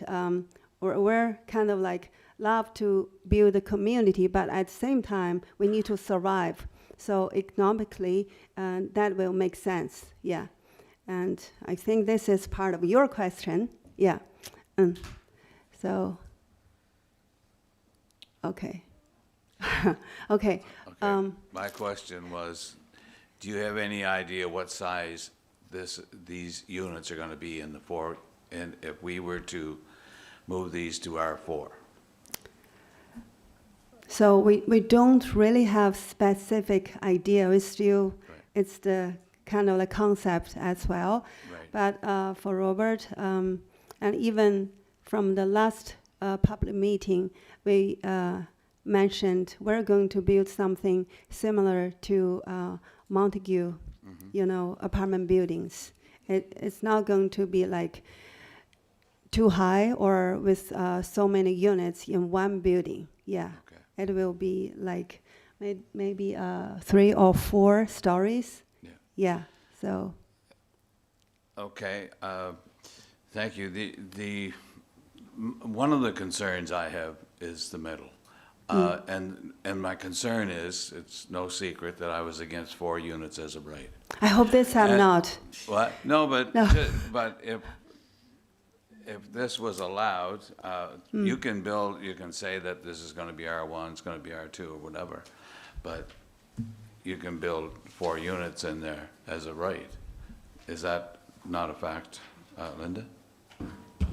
All the R1 Not a and fact R2s? today until the Not, current no, bylaw. it's not a That's fact what was today, proposed. but if it's And we're drawing your approved, attention that what they've brought forward is to rezone the top part and the bottom portion. Yeah. I know you have concerns or issues or questions about the middle part, Yeah. but we're here tonight to talk about what they're actually rezoning, and they're being upfront saying that's what we're thinking about for the middle part, but that's, yeah, it's everyone's overall, I'll say, comment or concern of what's the entire property, but tonight they're focusing on the R4 components that they're trying to do at the bottom and the top. And as they've stated, their challenge is that trying to find funding sources are out there now for the R4 through CMHC for those type of developments. So that's why the current phase in phasing would be to target those first, as far as the development. And they have to bring in, like, you know, again, the challenges will be on the density, the higher density, where we typically allow it, where we have challenges to service if they're backing onto, to get the roads and stuff into these units. And, but yeah, we'll comment back on those comments through our. yeah, and like, it's hard to tell what it's going to be like, but generally, that's probably all right back there, but my concern is what can happen in the center. And I know it shouldn't even be considered, but if it's approved, then I'm sure that there'll be, that'll be a question that you don't even have to rezone it. So anyway, that's my concern. Yeah, I think, you know, Councillor Doran has the same question as well, right? For middle, yeah. Maybe I can answer the question. First question for the why we want to change already answer, but I think because now we want to build this building we owned the building for rent, but now the interest rate and very high. If we now rebuild building for rent, honestly, I lose money right now. So must be, we want to get the funding from the CMC because the interest rate really low. But for the single house, even for the single house and the semi, we can't get the funding from the CMC. Must be from the apartment building. So this one reason why I want to change this. Another reason for the middle, for we want to most now for the rental units. So for the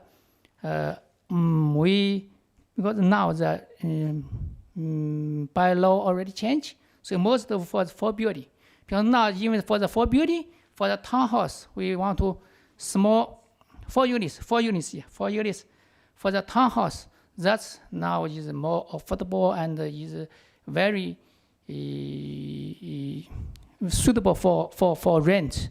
And even now, if for build 4 units for rent, we can HST can somehow well. So maybe this part we still keep the balance for the rent for the small apartment building. Here, honestly, we don't want to build a big building because the land not very the value and the price not very high, but the construction cost most is big. So we want to still build the more efficiency and more like we already built in some areas small units building, maybe 12 units, 18 units like this. We want to most like this. Yeah. Maybe just 1 or 2 if the maybe for some the CMC, if one CMC, that's a long process. At this time, maybe at the same time we build 2 or 3 units at the same time. But if always small units, we plan to like this. Okay. Yeah. Thank you. Thank you, Your Worship, and thank you, Greg and Jen and Robert. Yeah. I guess that's what I was going to say. We can't really worry about the middle piece until the province signs off on our latest, our housing accelerator fund thing. Am I correct in saying that? Yeah, sorry, just the Housing Accelerator Fund thing. So Summerside has adopted and passed as a council a new zoning bylaw. Yeah. And made changes to the official plan. Yeah. And council made a decision on that and voted on that, and as council knows, when council makes a decision, council supports the decision of council. Right. But yes, you're right, councilor, that the middle area is not under review here either today. It is I call them slivers, but the top and the bottom. Yes. Okay. From the R4 piece. I guess to just clarify and to put in an ask while I'm answering this bit too, it will be really, it's such an unusual situation because we have a new zoning bylaw, but it is not enforced yet. Council will probably want to see the language of the new zoning bylaw as well with respect to R4, because if council were to make a change to R4, there are some minor changes in the new zoning bylaw, I would assume, on the R4 piece. So if council does look at it, they should be looking at it as well to the new zoning bylaw. Then it may be in place by the time we're back here too, so. Yep. Sorry, yeah. Okay. And I just wanted to mention, like, I know people have said in the area that you've been in contact, you have relationships now with people that live close by. I know about half a dozen in the Gavin and South Drive and all, just in that area, Pope Road area, have reached out and said that after, it was denied last time, that you did do a lot of relationship building and so on in the area, and that was appreciated. And I guess, is it your construction team and that you have here this evening? So, okay, that's, yes, so that's pretty neat because, I know you guys work long hours and early mornings and it's cold now, so not everybody wants to come and visit us every night, so that's pretty good. And you also have Harvey McEwen is with you, and you guys might remember Harvey, longtime Summerside resident, and raised a family and worked hard and promoted our city. So I like the inroads that you've tried to make since you were here last, and I think residents will appreciate that too. So yeah, I want to thank you for the background work that you've done on that. Okay. Thank you. I can promise, I should be build a very, very beautiful community here. Should be trusty. Yeah. Yeah, thank you. Okay. And I guess if I can just go last, or assuming there might be any more. Oh, yeah. No, I can go now. No, I just wanted to, like, a lot of people have reached out to me from the area, as expected. I represent that area. And I think last time, a lot of it was, a lot of the people that spoke out against it was because there was such a big unknown. Now this time there's not quite as much unknown. There's a lot more here presented in more detail. Some of the concerns that have been brought up to me this time are mainly due to traffic, how there's only one way in and one way out, and how there likely will be just one way in and one way out for the foreseeable future until the whole area, even beside this, is developed, and until that road network is in place. I haven't gotten a lot of people contact me saying they were outright against the apartments. I think people realized that they would be there at some point because there is an existing R4. Again, it's just that middle part that people are unaware of, and they hesitate, and I'm in the same sort of boat. They hesitate coming out either against or in favor of this without knowing the rest of the picture. And I know we can't make our decision based on the middle. We just can't, but it's hard to make that decision without knowing the rest of the plan, because there's a big empty space there. So I don't know, my biggest concern right now is the traffic and the increased traffic and the way that they'll only have that one way in and one way out on Greenwood Drive. I know we have upgrades coming, and there's no sidewalk there for pedestrians. I know people have been advocating for a sidewalk up Greenwood Drive for a long, long time. No, I don't know if sidewalks I presume sidewalks probably aren't planned for the new road network that will be in there. I know we're working on sort of a complete streets piece right now, but as of this point, there's no requirement for sidewalks, I don't think, so I don't know if that's part of the plan. So really right now, it comes down to most people, at least that have reached out to me, the number one thing is the traffic. And then there's some secondary things too, like people not really being sure if there's really a demand for apartments anymore. Since we've hit our targets, and there's so many units that have been built and that are in progress now, people wondering, is there even really a demand or a need for more 1-2 unit apartments? I think we, as a council, sort of determined that there's probably a demand for them, but not as great as that missing piece that we discussed. So I don't want to drag on, but it's really important, I think, that I bring those residents' concerns up at this time. I do understand there is, I think, some traffic lights going in at the corner to the south.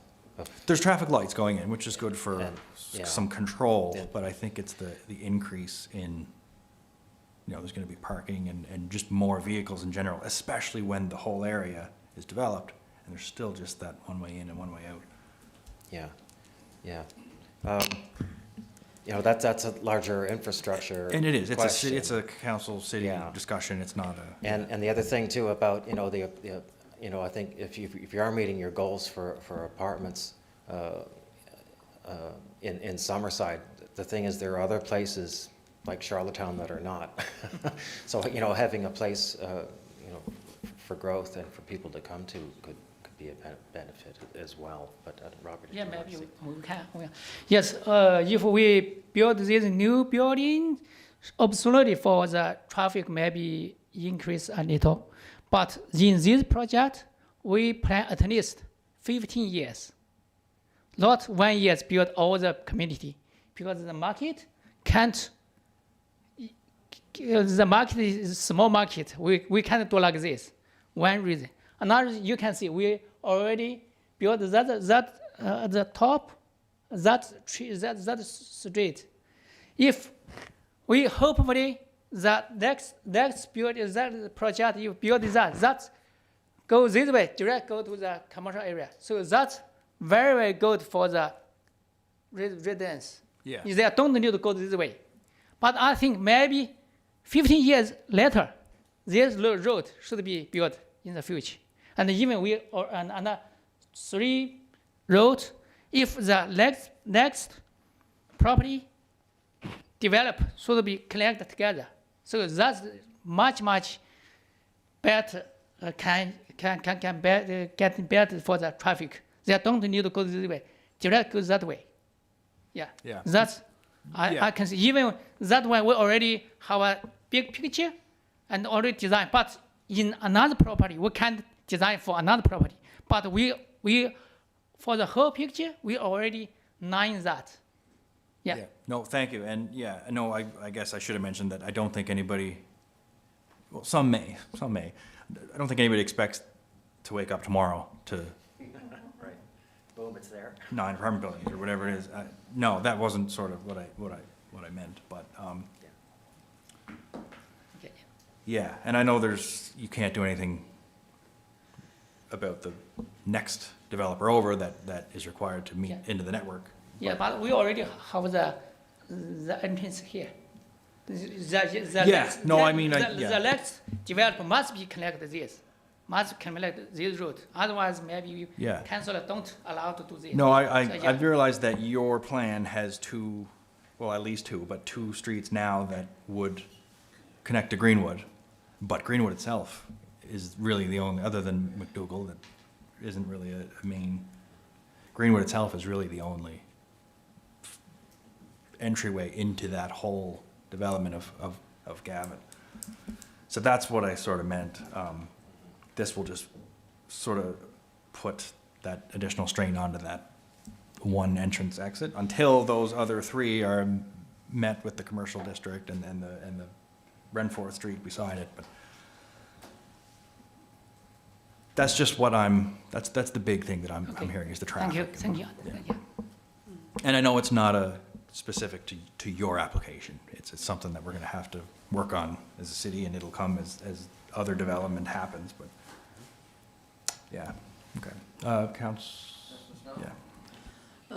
Just with Councillor Duran mentioning the one-way in, one-way out, I remember when I was young, was there not 2 ways in and out of this subdivision at one point, and then why did it change at that point? It used to go out to the highway, am I correct in saying that, or did I dream that up, or?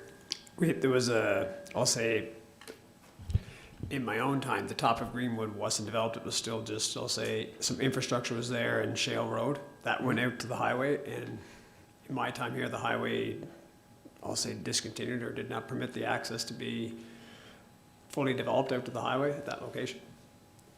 So I'm The access, wondering, the is right of that way is still still an there. The right of way option? is still, you need provincial approval to get access to the highway. They wouldn't give us to us then? Yeah. But they have access to highways all over the province. They still limit the access to the highway. The highway is still there. It'll not be developed. I guess my point is, any growing community, when you're presented a problem or a perceived issue of traffic, or I have one way out, or whatever that issue might be, it's not a stop, it's is there a solution for that problem? So because there's one way out of the subdivision. There's not. What? There's more than one way out of the subdivision. There's more than one way. Councillor Snow, there's, if the top gets developed, there was a proposed street to line up with Decker Road. No. You know where the Decker Road is? Yeah, I'm talking about Greenwood Drive. Yeah, but Greenwood Drive, but that would take some pressure off of that.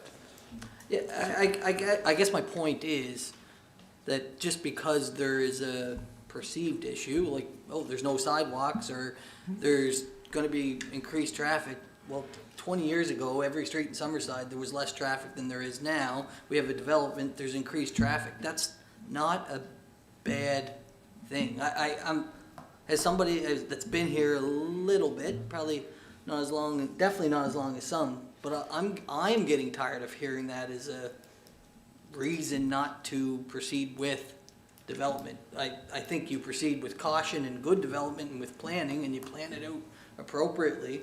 When I look at this on the, just the face value and take in the developers at their word, it looks like a well thought out design for land that, let's face it, if it gets developed, is gonna have a ton of houses and cars in there regardless. So as a municipality, we gotta look at smart growth, and I'm not sure this is not smart growth. So I'm just curious as to why that is not an option, or it just hasn't probably been explored again, because subdivisions should have more than one access. It would make sense for that to have access to the highway. Well, we'll come back to you as part of the, we'll say the Gavin subdivision, where right now you can come out Greenwood, you can come out McDougall, and the long-term plan is for the last street to go over and connect out to the French school. That's a city street over to the French school.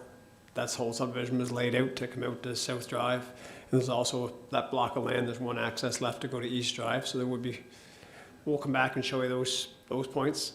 And this developer has noted there's 2 on Greenwood Drive, and they've been advised that they have to have 2 or 3 to connect over to the abutting property owner. And there's concepts for the abutting property over where they will connect on the Pope and out to Central, so there's numerous access points. And then, yeah, we can show you in our plan then the overall, we'll show you the tightness of this one, and then we'll go back out a little bit and show you where the other access points are out of their long range and current. And just in closing, Councillor Durham mentioned sidewalks in that area and so on. It's this type of growth and development that allows us to build sidewalks and that infrastructure that everybody wants. I have lots of friends, acquaintances, people in that area. I would caution. Sometimes I think we look at it and we think, oh, this is not going to be good, but if that full of houses could not be good as well. Like, the concern about apartments sometimes just, it gets me the wrong way, rubs me a little bit the wrong way. So I just think this possibly, based on what could come back, might be a great development. Maybe not. Maybe planning board said we'll come, or the planning department will come back and have some concerns. But I just caution with some of the reasons we look not to support projects. Thank you, Your Worship. Jen and Robert and Greg, thank you for standing there. You're doing a good job.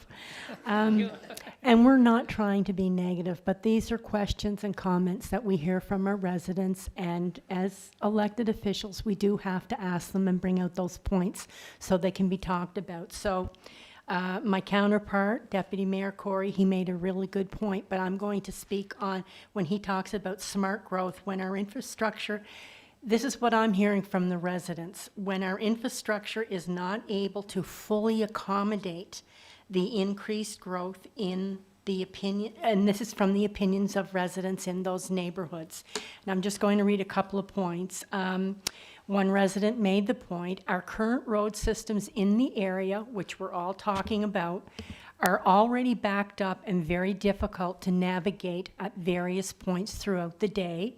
Attempting safely to turn onto Pope Road from Greenwood can be very challenging at the best of times. What they're concerned about is increasing or adding another neighborhood to the existing one may not help the situation. Another point that they've brought out, and these are very real for every one of us, our healthcare system and providers are already overwhelmed, which leads to huge wait times. I'm sure I don't have to provide any examples here, but most people have had to sit in emergency waiting rooms to know exactly what I mean. So they're concerned about the wait times. Putting more strain on emergency services departments, fire, police, ambulance are already under strain of growing population. Again, no examples needed, but these are some of the points that when we're asking questions, we're trying to voice those questions that we're receiving. So that's why we're asking them. We're not trying to be negative, but we need to get those answers all out on the table to, assure people that those things are thought of. Thanks. Well, I'd like to say something to that is with a larger population base, you'd be able to have more services such as those you just mentioned.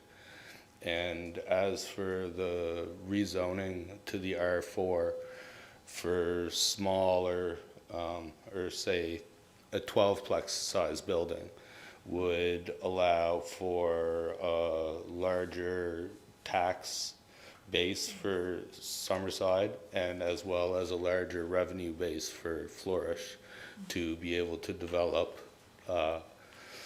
the properties more appropriately.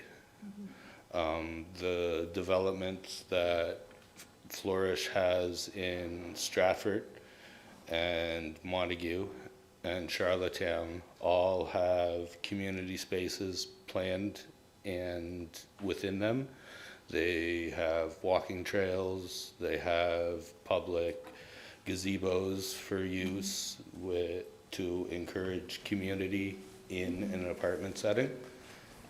So there's part of the rezoning is to allow for more money to go into the rest of the project.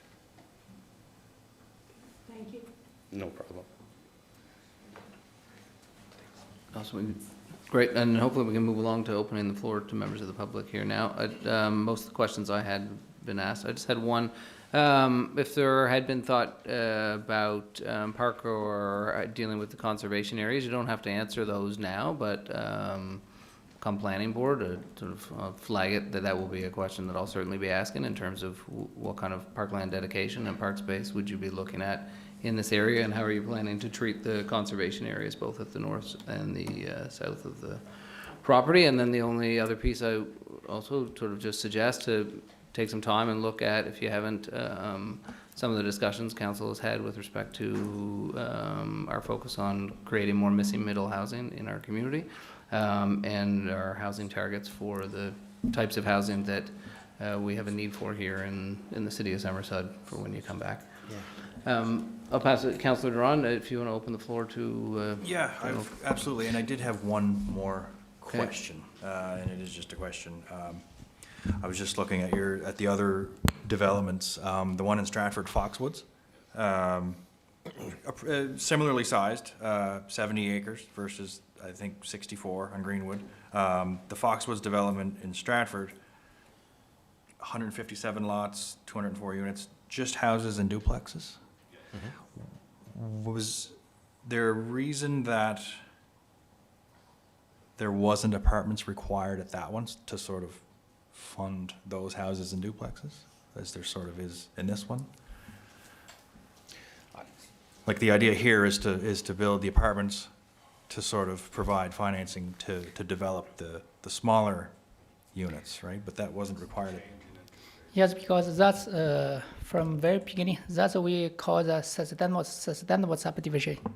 This I think now is the biggest sustainable subdivision across the PEI. This because before we focus on this high quality and just for the single house, and in that area all is a single house. So even we included some of the for the that zoning is R1. We zoning some R2 for the semi and for the R1. That's all that land and a lot all for sale, lot for rent. But now here, in some side, we want to own the for rent. If now for example, we build the single house here, that's really, really difficult, and for the tenant can't affordable here, because now the interest rate very high, and the construction cost very high. And if we build the single house, semi, two way, one is for sale. I think that's big market here. And another, because from now, my develop group more focused on for the long-term rental units. So for the Fox rules, we don't, before we build the spec house, for the single spec house for sale. But until now, we don't want to do that. We just sell the lots. And also, that's in Stratford, they don't allow for R1, still just for single lot. Yeah. Okay. No, thank you for Yeah. that explanation. Thank you. Yeah, okay, so if there's any member of the public that would like to either make comments or ask questions, now's the time. If you wouldn't mind stepping up to the mic and stating name and address for the record, and we'll move on. Hi there, Stacy Thane.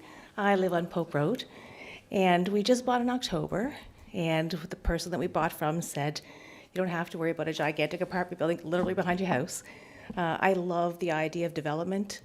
I love the idea of growing as a city, and I have 18 languages spoken in 2 classes, and I love that. So please know my heart is in this. I also have a beautiful backyard, and I have family, and I want to be able to sit out there. And I'm wondering, I just want an answer, is it going to be 5 stories, is it going to be 6? Like, how big is too big for my backyard?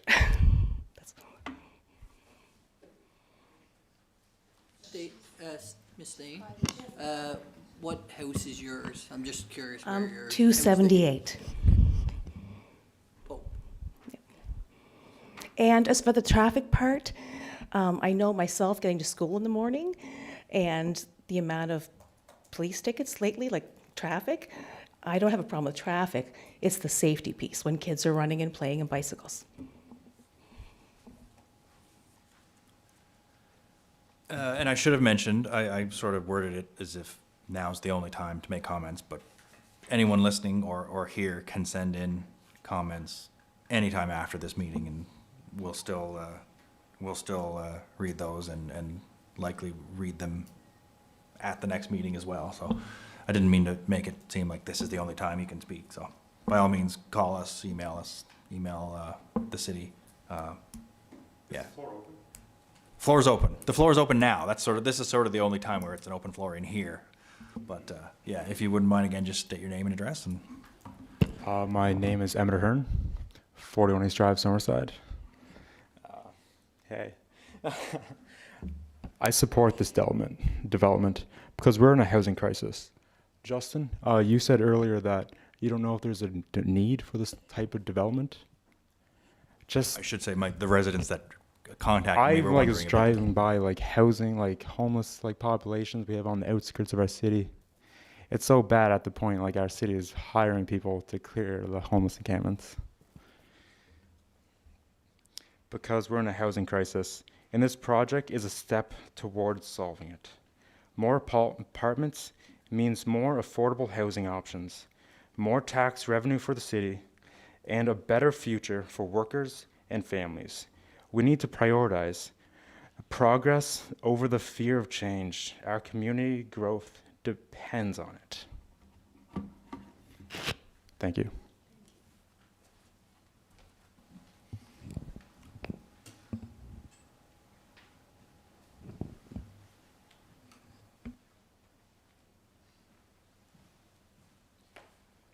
Hi, I'm Steve Boyd, and I live on Gavin's Court. And I don't have any issue with, I think the development could be a lovely development. I really do, we touch on it here, it's the infrastructure right now in terms of traffic in and out just from one place. So to me, If the city would make a commitment to extend from Berkshire through to Central and put a road in, I think you'd have a lot of people that wouldn't have any issue with this development. But as it stands right now, the economics of it is, you're 100% correct, you're going to start with the R4, and that, I don't know how many units that could be per building, but it's not a lot of cost to put a road in until you start with one building, go to 2, 3, 4, but eventually we're going to have a lot of population coming in that one area with the rest of it not developed. And now that we're gone to this R1 in the near future of 4 units, there's a potential for probably 300 plus doors just outside of what the apartments are going to be. And we don't know at this stage what those apartments are going to be. The plan's not defined just yet, but there is a potential for a good development here, but we need access points, and maybe that's a commitment from the city. Mr. Boyd, just in response to, I'm glad to hear you say that, because I often, and that's what I was referring to earlier, just because there's an issue with, one access point, that doesn't mean that we can't figure out a solution. But I agree with you, we should be coming forward with solutions. I think often we sit back and wait for something to happen, and then we react to it, and it's after the fact. But if we come forward with solutions, like you say, then the community can support these type of projects much easier if we know development's happening, like you say. So thank you for that. I appreciate that. Just another personal point. So I've raised 3 children, lived on Gavin Court now for over 20 years, and I always tell them, don't go McDougall Drive. I mean, go McDougall Drive, don't go Greenwood and Pope, because it's dangerous. I know we're getting lights, but with this traffic and construction traffic coming in and all that, we need more options. We really do.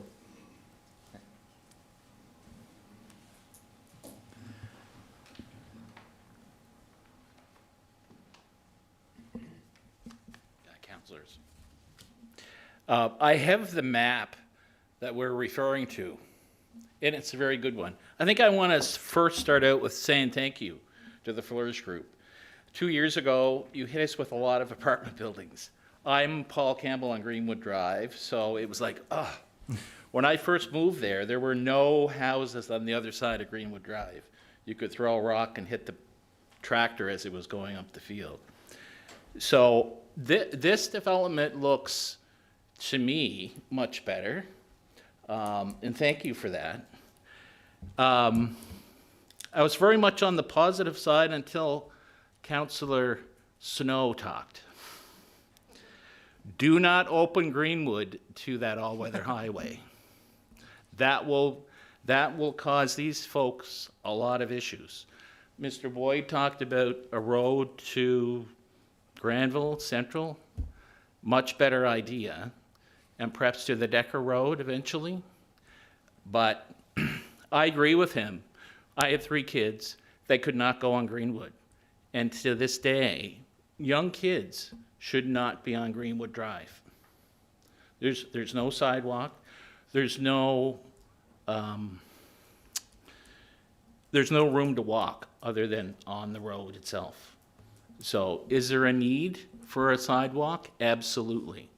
And as you look at that middle section we've talked about, that is interest to people, because people will not develop there if the infrastructure is not there for their kids to safely get to our new activity trails.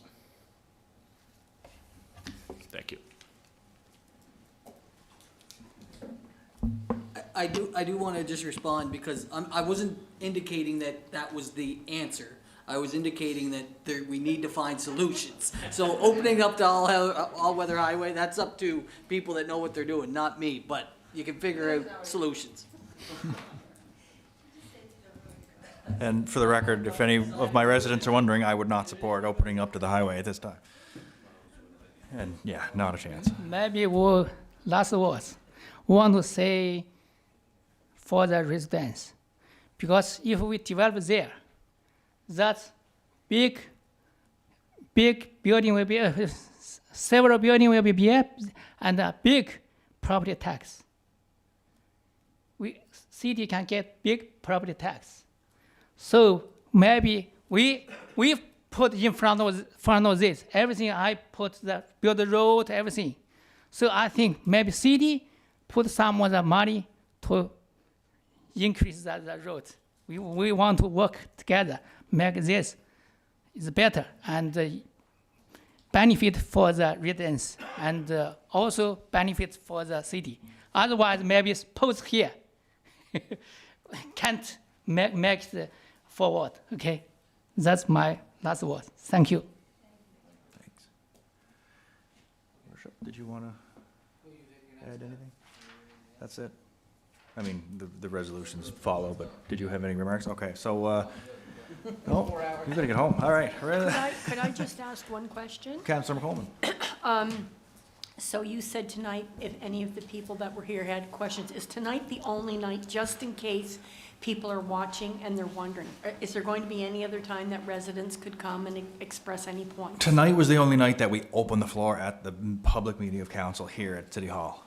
After tonight, by all means, email, call us, and we will still have any questions that come in submitted to present at the report, which is at our January council meeting. We'll read them out unless you say, please don't read this. But either way, all of council will get your concerns. So I hope that answered. Yeah, anyone can request to speak anytime, but this is the, If memory, sorry, Jen just wants. May I have one more question? Yeah, I'm just going to give you 1 second. No. Oh. Okay. Yeah, and just to clarify on that, I think the last time that this came forward, well, we had somebody spoke on behalf of a number of residents, and so that at the planning board stage, so that we, as Councillor Cameron said, anyone can stand up and make an application to council to speak at any time in a council meeting, then it has to go to a vote. And then we had a discussion ahead of time, and someone spoke for everyone for clarity. But if people do have questions, especially specific questions like the question from 278 Pope, you send that in, that can get read into the record, and the responses can get read out as well. So there are a number of ways to do that, but that's sort of where we're at. Yeah, my last question. You remember for the very last public meeting, there are lots of people came over, even they're not in that community, right? Yeah, for this one, we have 2 portions. I'm not sure who will be allowed to, send messages or asking questions. Yeah. Anybody in any city can send us questions anytime. Anyone anywhere that has an interest in asking questions about this can, by all means, send us an email. It's for Summerside, but anyone's free to email us at any time. Somebody emails us from Montague with an issue, we're probably not gonna. Absolutely. Okay. Yeah. Okay. Thanks for clarifying.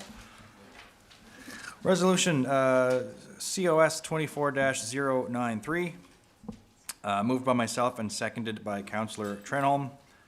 Whereas an application was received from Z&C Flourish International Limited for a zoning amendment for a portion of PID number 1163526 from low-density mixed residential R2 zone to high-density residential R4 zone under the City of Summerside zoning bylaw, be it resolved that zoning amendment 444S be hereby declared as read a first time.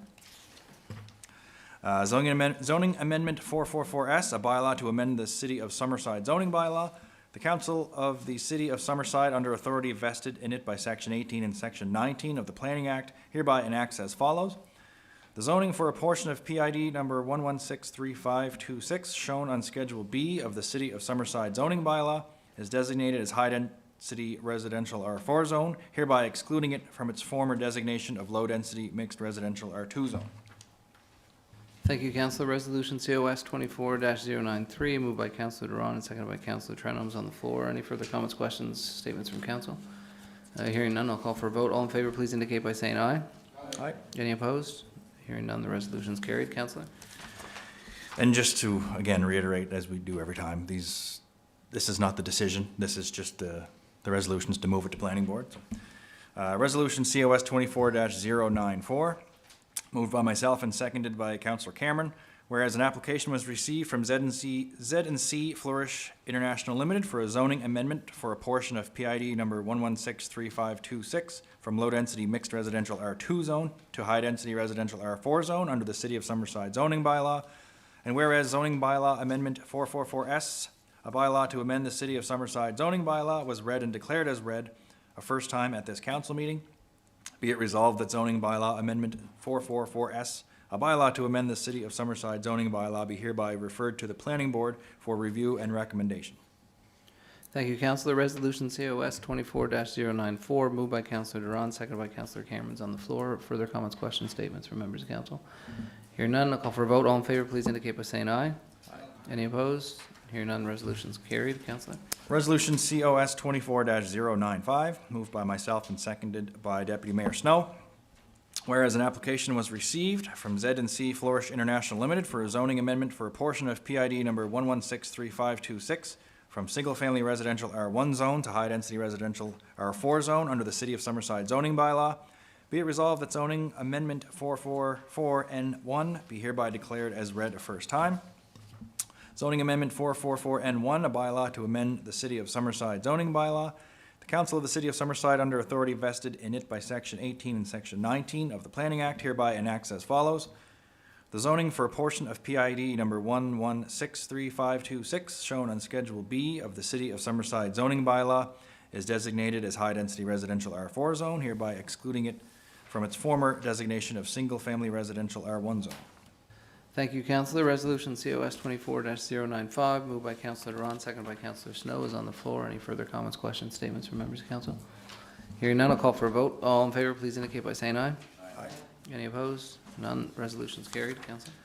Resolution COS 24-096, moved by myself and seconded by Councillor McColman. Whereas an application was received from Z&C Flourish International Limited for a zoning amendment for a portion of PID number 1163526 from single-family residential R1 zone to high-density residential R4 zone under the City of Summerside zoning bylaw.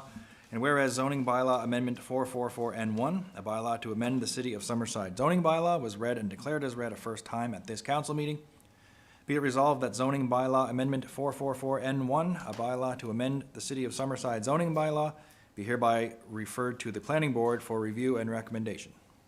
Thank you, Councillor. Resolution COS 24-096, moved by Councillor Duran, seconded by Councillor McColman, is on the floor. Further comments, questions, statements from members of council? Hearing none, I'll call for a vote. All in favor, please indicate by saying aye. Aye. Any opposed? Hearing none, the resolution's carried. Councillor? Two more. Resolution COS 24-097, moved by myself and seconded by Councillor Adams. Whereas an application was received from Z&C Flourish International Limited for a zoning amendment for a portion of PID number 1163526 from low-density mixed residential R2 zone to high-density residential R4 zone under the City of Summerside zoning bylaw, be it resolved that zoning amendment 444N2 be hereby declared as read a first time. Zoning amendment 444N2, a bylaw to amend the City of Summerside zoning bylaw. The Council of the City of Summerside, under authority vested in it by Section 18 and Section 19 of the Planning Act, hereby enacts as follows. The zoning for a portion of PID number 1163526, shown on Schedule B of the City of Summerside zoning bylaw, is designated as high-density residential R4 zone, hereby excluding it from its former designation of low-density mixed residential R2 zone. Thank you, Councillor. Resolution COS 24-097, moved by Councillor Duran, seconded by Councillor Adams, is on the floor. Further comments, questions, statements from council? Hearing none, I'll call for a vote. All in favor, please indicate by saying aye. Aye. Any opposed? Hearing none, resolution is carried. Councillor? Resolution COS 24-098, moved by myself and seconded by Councillor Morrison. Whereas an application was received from Z&C Flourish International Limited for a zoning amendment for a portion of PID number 1163526 from low-density mixed residential R2 zone to high-density residential R4 zone under the City of Summerside zoning bylaw. And whereas zoning bylaw amendment 444N2, a bylaw to amend the City of Summerside zoning bylaw, was read and declared as read a first time at this council meeting, be it resolved that zoning bylaw amendment 444N2, a bylaw to amend the City of Summerside zoning bylaw, be hereby referred to the planning board for review and recommendation. Thank you, Councillor. Resolution COS 24-098, moved by Councillor Duran, seconded by Councillor Morrison, is on the floor. Any further comments, questions, or statements from council? Hearing none, I'll call for a vote. All in favor, please indicate by saying aye. Aye. Any opposed? Hearing none, the resolution is carried. It's 7 resolutions and 6. 1, 2, 3, 4, 5, 6. Councillor McDougall did not have the opportunity to second the resolution, so hopefully we'll later in the night. No, it's okay. You just weren't on the list. I was curious as to who was going to be It's clear he was choosing one of everybody, but someone was going to be left off. It was you or Rick. With that, we're going to take a 5-minute recess because we've been here for 4 hours and 25 minutes. So we'll take a 5-minute recess. People can leave, or if they want to stay, they can stay.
If everyone's all right, we'll continue. Brian, if you can fire that back up, if you turned it off, I don't know. All right, welcome back from recess, everybody. We'll move on now to 6B, Resolution COS 24099, Provincial Transit Coordination. Councillor Trenholm, I'll leave it to you to read in, and then we can discuss it. There. Yeah, so it's moved by myself, seconded by Councillor Cameron. So be it resolved that the Council directs staff to engage with the provincial counterparts to explore options for a province-wide transit government's framework. Thank you, Councillor. Resolution COS 24-099, moved by Councillor Trenholm, seconded by Councillor Cameron, is on the floor. Further comments, questions, statements from members of council? This follows from our presentation and discussion at our last committee of the whole meeting. Hearing none. Oh, Councillor Snow. I guess just quickly, we've done some studies in the past. We've been looking at ways to improve the current transit we have in our city, so I think this aligns very well with that. Let's get her moving. Councillor Trenholm? Oh. No problem. That's okay. Don't need to apologize. Thanks, son. Happens all the time. Okay, with that, any further comments, questions, statements? Seeing none, I'll call for a vote. All in favor, please indicate by saying aye. Aye. Any opposed? Hearing none, the resolution is carried. We'll move on to resolution, the next resolution, COS 24-100. Councillor Adams, Chair of Bylaws, Governance and Communications Committee. Thank you, Your Worship. Moved by myself, seconded by Councillor Cameron. Be it resolved that CS-25 taxi bylaw be repealed. Thank you, Councillor. Resolution COS 24-100, moved by Councillor Adams, seconded by Councillor Cameron, is on the floor. Further comments, questions, statements from members of council? Councillor Trenholm. Sure. I guess I do value the committee's work. I'm just looking over the findings and did some research myself, so I guess I'm just, I don't necessarily agree with the findings, so I guess the ultimate, I guess the statement is that the city's bylaw doesn't offer any regulatory powers that the province doesn't, provincial legislation. So I'm just going to list three key areas where I think that's not the case. So one is criminal record checks. So right now there's no provincial regulation of the taxi industry at all in PEI. So the current bylaw does regulate criminal record checks. I know I've used the example before that if the Charlottetown, they have a taxi bylaw, and if someone was charged with sexual assault, or impaired driving, that they wouldn't be screened out of driving a taxi in the city of Charlottetown. But if the same individual were to come in Summerside, that person could drive a taxi.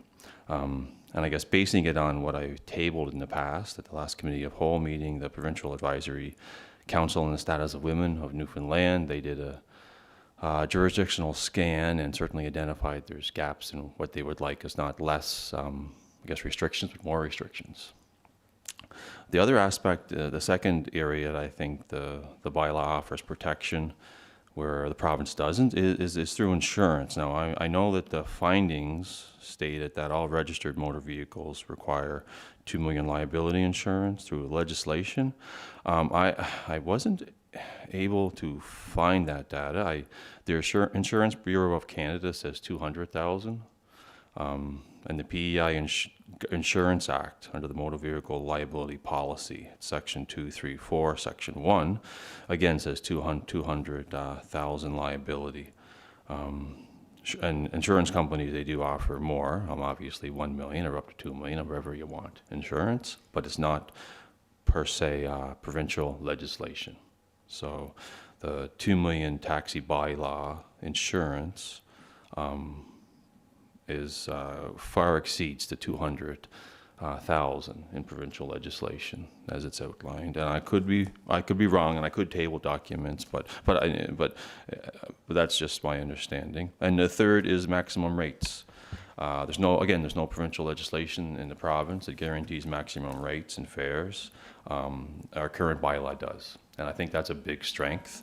I think it disproportionately affects people who rely on the taxi service. And so if it's seniors, if it's people who have disabilities, if it's people who would never ever drive a car. So I think whenever if we repeal our taxi bylaw, then we don't know what the fees will be. Certainly there's research out there that says that it might increase. And the biggest issue that I found with taxi bylaws that do set the price, so let's say it's, I don't know, $10, for example. If you're setting the individual price, then there can be no room for competition or supply and demand. But if you just set the max price, then taxi companies can alter their price, the minimum price, based on how they want to compete in the industry. To me, that makes sense, and it's not disproportionately against the residents who it's necessary for them to travel. We're not increasing the fees. I guess, and the aspect here, I pull up the Municipal Governments Act, Section 3D. It speaks to me, I guess. The purpose of council is to develop and maintain the municipality as a safe and viable community. So in my mind, if we repeal this, what we're doing, we're not maintaining the protection and safety that's already there. We're lessening the protection and safety that's already there. And so I guess for me, the truth is I would rather see us keep the bylaw, keep the criminal record check, and if we're going to improve it, add vulnerable sector to it and child abuse registry checks. That, for me, that makes sense. And again, totally in respect of what the committee has done and their findings, I just have a difference of opinion. So anyway, thank you. Councillor Adams? Thank you, Councillor Trenholm. I will just talk to one piece of it, and then Councillor Nick, you might want to talk to the other piece. Director Kendra Gunn is not here tonight, and I know she has like all the research that we did with her. I'm positive that the insurance requirement is $2 million provincially. I'm pretty sure on that. I might be wrong, but I know anybody that takes anybody in their car at any time is required to have $2 million insurance. Nick, did you want to add anything? Sure. Yeah, I was going to touch on the insurance as well, because that was something that Kendra made very clear, that there was really no discrepancy between our current bylaw and the provincial legislation. I guess you make very good points, definitely, but I just kind of wonder, kind of playing devil's advocate, if we don't govern any other business in Summerside, why do we govern this one? That's like saying we should be contacting grocery stores and putting a max on what they can charge. You know, food is essential, transportation is essential, but we do not govern what grocery stores can charge people for groceries. And I don't think that we should be looking at it that we should pick this one industry in our city and single them out, because that is not equitable. Would you agree that that is equitable, to pick one industry and say, we are going to tell you how to do business? I'm basing it on, I guess I'm looking at the Municipal Governments Act. For me, that's what I'm basing it on. And I see if the protections are right there right now, if they're right there right now, for me to do my job as a council, I can't remove the safety and remove the protection, because our purpose is to sustain or to maintain. So we got to build it or we maintain that safety. And if we remove if we repeal the bylaw, then the criminal record check is extremely important, and many communities have bylaws, and that's the whole purpose. If the provincial legislation had a bylaw, if this was provincial, we may not be having this conversation. There's so many industries that are regulated by the province, maybe not by the city, but if you're looking at building codes, if you're looking at restaurants, if you're looking at accommodations, if you're looking at the room, innkeepers in, there's so many different types of acts and regulations that do require maintenance and governance. And for me, at some point, the city decided it was a sound and good idea, and right now that's what we have. So to remove it, for myself, I look at it as a lessening of protection and safety of the community. It's the number one key is the criminal record check. And for me, that's where I hang my hat on, because I come from a child protection background. I come from working with people. I come from people who've been issues of domestic violence. I come from when you look at so many issues that are happening, and I've worked one-on-one in people's houses and et cetera, and I guess for me, this might, to me, it fits that if there's a way that I can do something and my vote is not going to harm anybody, I couldn't rest and I couldn't sleep with myself if I didn't speak out, because if my non-speaking ended up repealing it, and it still might, of course, but if something were to happen, I wouldn't be okay with that. So I'm just going to say that's where my head is and heart, and that's where I think the Municipal Governance Act speaks to what I believe, I guess. Right, and I'm not, like, I don't want to sit here and make you feel like your opinions are wrong, because that's not my intention at all. That being said, at the same time, I could drive a taxi tomorrow and have a criminal record, and then attack someone. I could have a criminal record the next day, but I can still continue to drive that taxi for the next year. No one's going to stop me from doing that. Well, according to our act, you would. What act? The current act we have right now.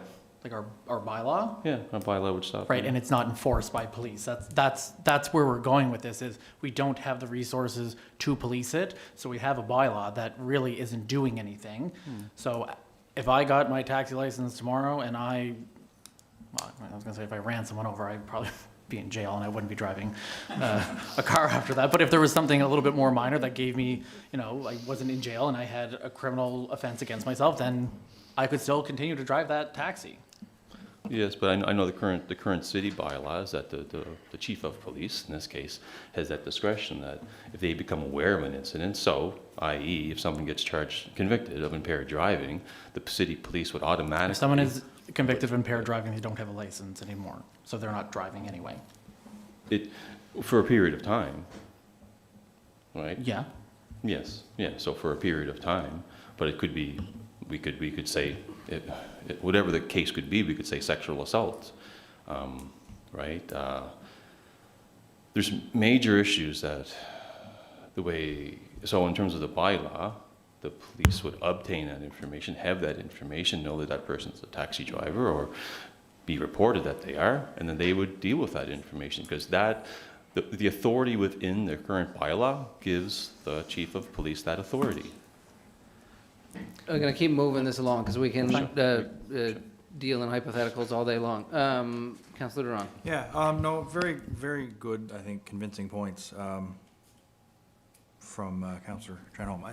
The only observation I would have is that if we did still have a bylaw and it somehow became, in the taxi operator's opinion, too restrictive, there's nothing stopping them from moving over to a rideshare model, because that's allowed in the city now, and we don't have a rideshare bylaw. So just an observation, if we ended up implementing new maximum fares or certain checks, and the taxi operators didn't want to abide by that, they could just switch over to a rideshare model, right? Like, as a way out of a taxi bylaw, like today.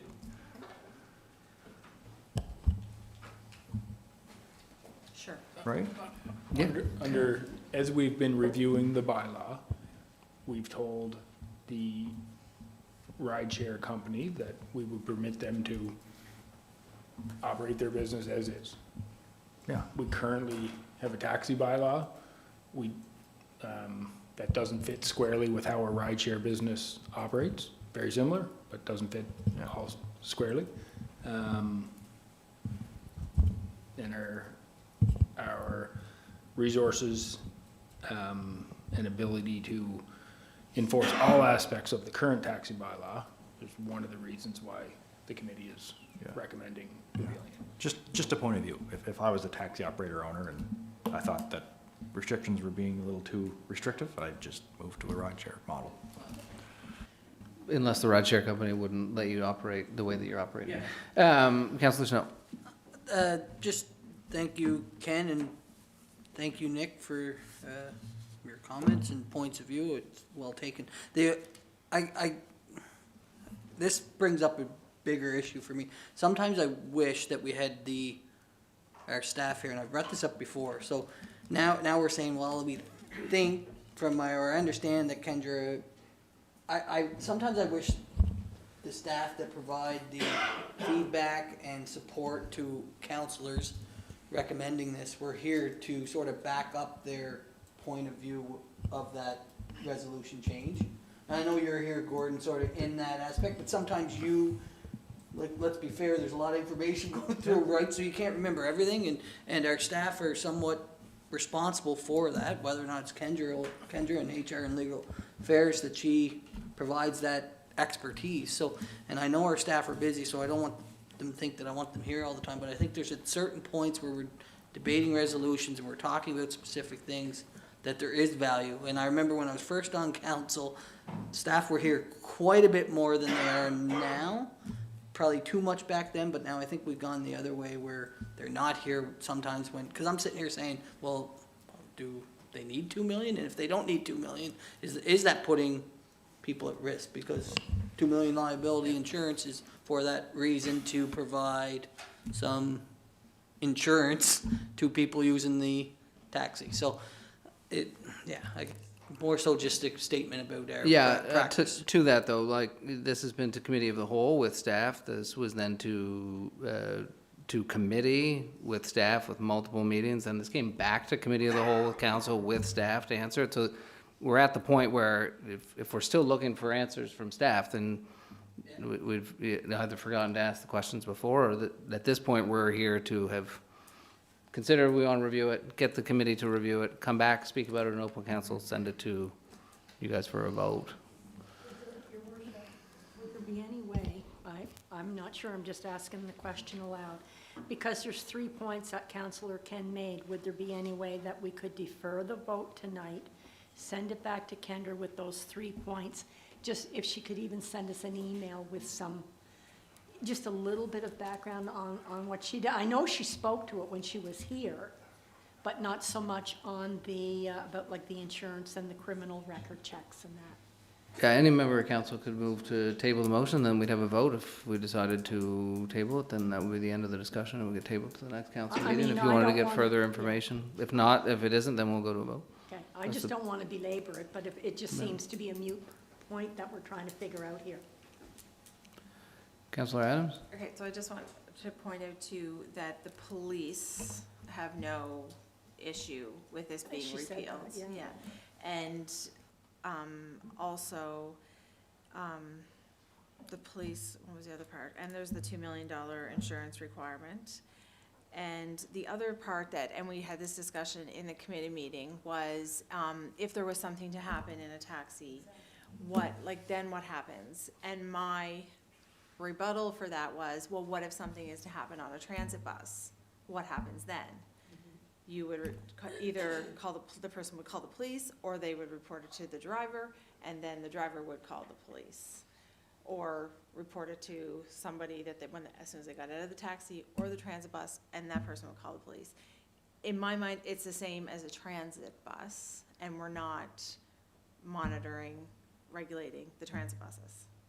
So, and lastly, this is being repealed. If police were to come to us and say, you know what, we didn't realize this was going to be an issue, we'd like to look at putting this back as bylaw. Well, then we can look at putting it back. But where they stood now, there was no reason to have it. And in there, we had everybody together. We had the companies in, the police in, everybody was in the same room. So it wasn't he said, she said, they said this. It was everybody together, hash it all out, and they all agreed that if there did seem to be some inconsistencies in the way things were going, then we could come back and look at it and reinstate a bylaw of some sort. So that's that. All right, that's it. So we'll call for a vote. Okay, we'll get on to the vote. Thank you, Councillor. Okay, resolution COS 24-100, moved by Councillor Adams, seconded by Councillor Cameron, is on the floor. Any further comments, questions, statements from council? Hearing none, I'll call for a vote. So I'll be clear on this. All in favor to repeal the taxi bylaw, please indicate by saying aye. And if all opposed to against repealing the taxi bylaw, say aye. Okay, so the ayes have it by 7-1, if that's correct. That's a noted. Councillor Trenholm voted against. Thank you, Councillor. So the resolution is carried. Next resolution, Resolution COS 24-101. Councillor McDougall. Chair of Finance. Thank you, Your Worship, and it's a pleasure to bring this resolution forward. This is a new multi-year funding agreement that we've putting in place with the College of Piping and the Harbourfront Theatre, and we've had meetings with them, and it really helps our budget process, and it really gives them a longer-term predictable funding. So it's moved by myself and seconded by Councillor Rick Morrison. Be it resolved that the City of Summerside enter into a multi-year funding agreement with the College of Piping and Celtic Performing Arts Centre and the Harbourfront Theatre. Thank you, Councillor McDougall. Resolution COS 24-101 is on the floor. Any further comments, questions, or statements from council? The only thing I would add just at the beginning, this moved again from Committee of the Whole to Finance Committee, back to Committee of the Whole. Finance Committee recommended entering into the agreement. Councillor Snow. Just one quick comment, and we talked about this, and I mentioned it as we discussed the multi-year funding, and I just look forward to doing similar agreements with other organizations that we've had long-standing relationships with, and I think that's a great way forward for our community. And we look forward to this as a starting point, so appreciate that. Thanks. All right, further comments, questions from council? Hearing none. Resolution COS 24-101, moved by Councillor McDougall, seconded by Councillor Morrison, is on the floor. There's no further comments or questions. So I'll call for a vote. All in favor, please indicate by saying aye. Aye. Any opposed? Hearing none, the resolution is carried. Next resolution, Resolution COS 24-102, Councillor Snow. As mentioned, Resolution COS 24-102, moved by myself, Councillor Corey Snow, and seconded by Councillor Rick Morrison. Be it resolved that the City of Summerside pursue a twinning city agreement with Kremenets, Ukraine. Thank you, Councillor. Resolution COS 24-102, moved by Councillor Snow, seconded by Councillor McColman, is on the floor. Further comments, questions, statements from members of council? Morrison. Well, Morrison, what did I say? Did I say Morris or something? Oh, it's not McColman. Moved by Councillor Snow, seconded by Councillor Morrison. Note for the record, not McColman. Is on the floor. Any further comments, questions, statements from council? Hearing none, I'll call for a vote. All in favor, please indicate by saying aye. Aye. Any opposed? Hearing none, the resolution is carried. All right. Great job, council. Department reports. We're going to try and tick through these as quickly as we can. All right, we'll start with 7A, Finance. Councillor McDougall. Thank you, Your Worship, and I'm going to shorten this up a little bit. So good evening, colleagues. All city departments are in the process of preparing the 2025-26 capital and operating budget submissions. These budgets will be reviewed by administration, and a draft budget will be presented to council in early February. We expect to present this budget to our residents in early March 2025. And thanks to those residents who provided feedback on what they would like to see reflected in the upcoming budget, and we'll be reviewing the forms for their consideration. And we continue to review our year-to-date results and projections to March 31st, 2025, with all departments, and we expect to come in close to budget. And just a note, as you know, the Canada Post was on strike, and so that we are seeing a significant increase in our total past due. So strike's over, pay up. No, there's, please get in touch with our finance department to make sure that all our accounts are up to date. That's my report. Thank you, Councillor, and I the ad-libbing. Pardon? Oh, okay. What's Reports are filed?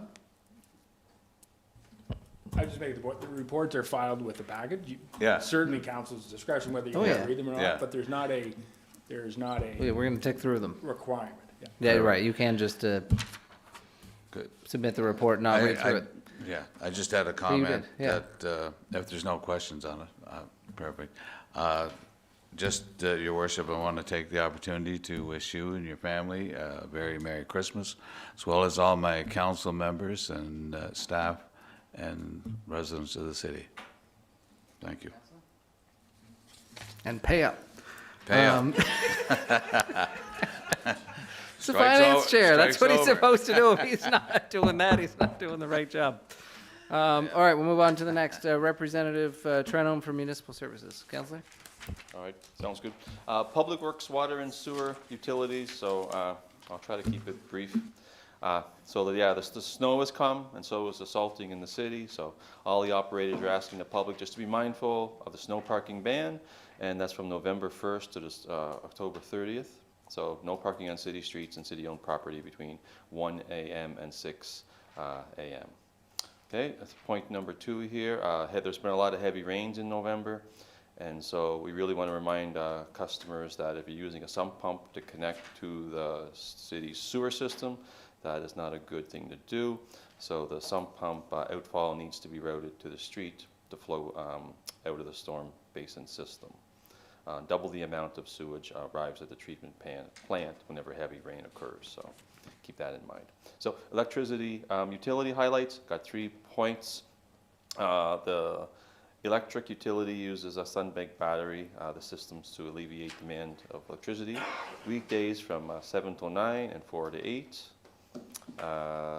So whenever the wind energy is not there, I guess this allows to avoid generating electricity from the diesel fuel.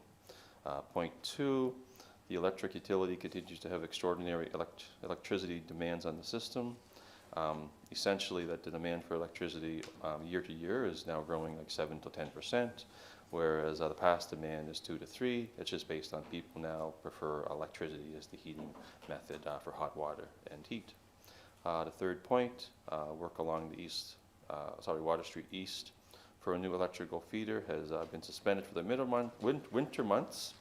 It'll be restarted in April when I guess power disruptions won't mean that we'll get really cold on the cold nights. So that's a simplified version from Director Greg Goody, and thank you for that, and it's good. Thank you, Councillor Trenholm.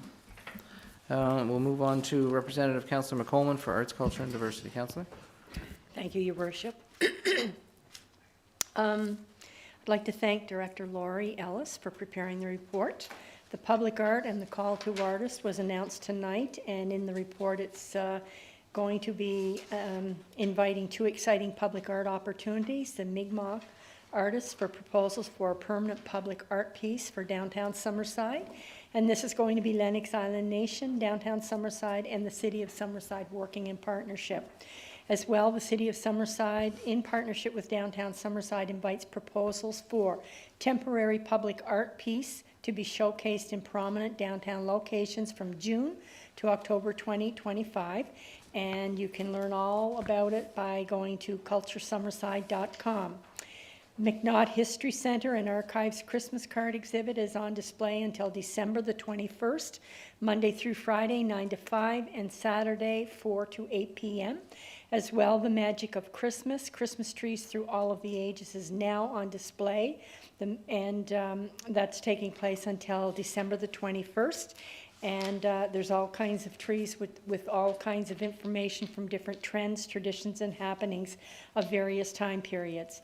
As well, URSA and Culture Summerside did have a Summerside social event at Credit Union Place on November 28th, and it was very family friendly, which was enjoyed by all who attended, and the feedback was very positive.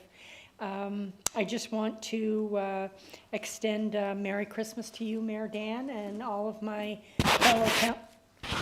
fellow councillors, as well, and the city administration, CAO, and staff members, as well as Merry Christmas to all of the residents in Summerside, especially those special ones of Ward 6.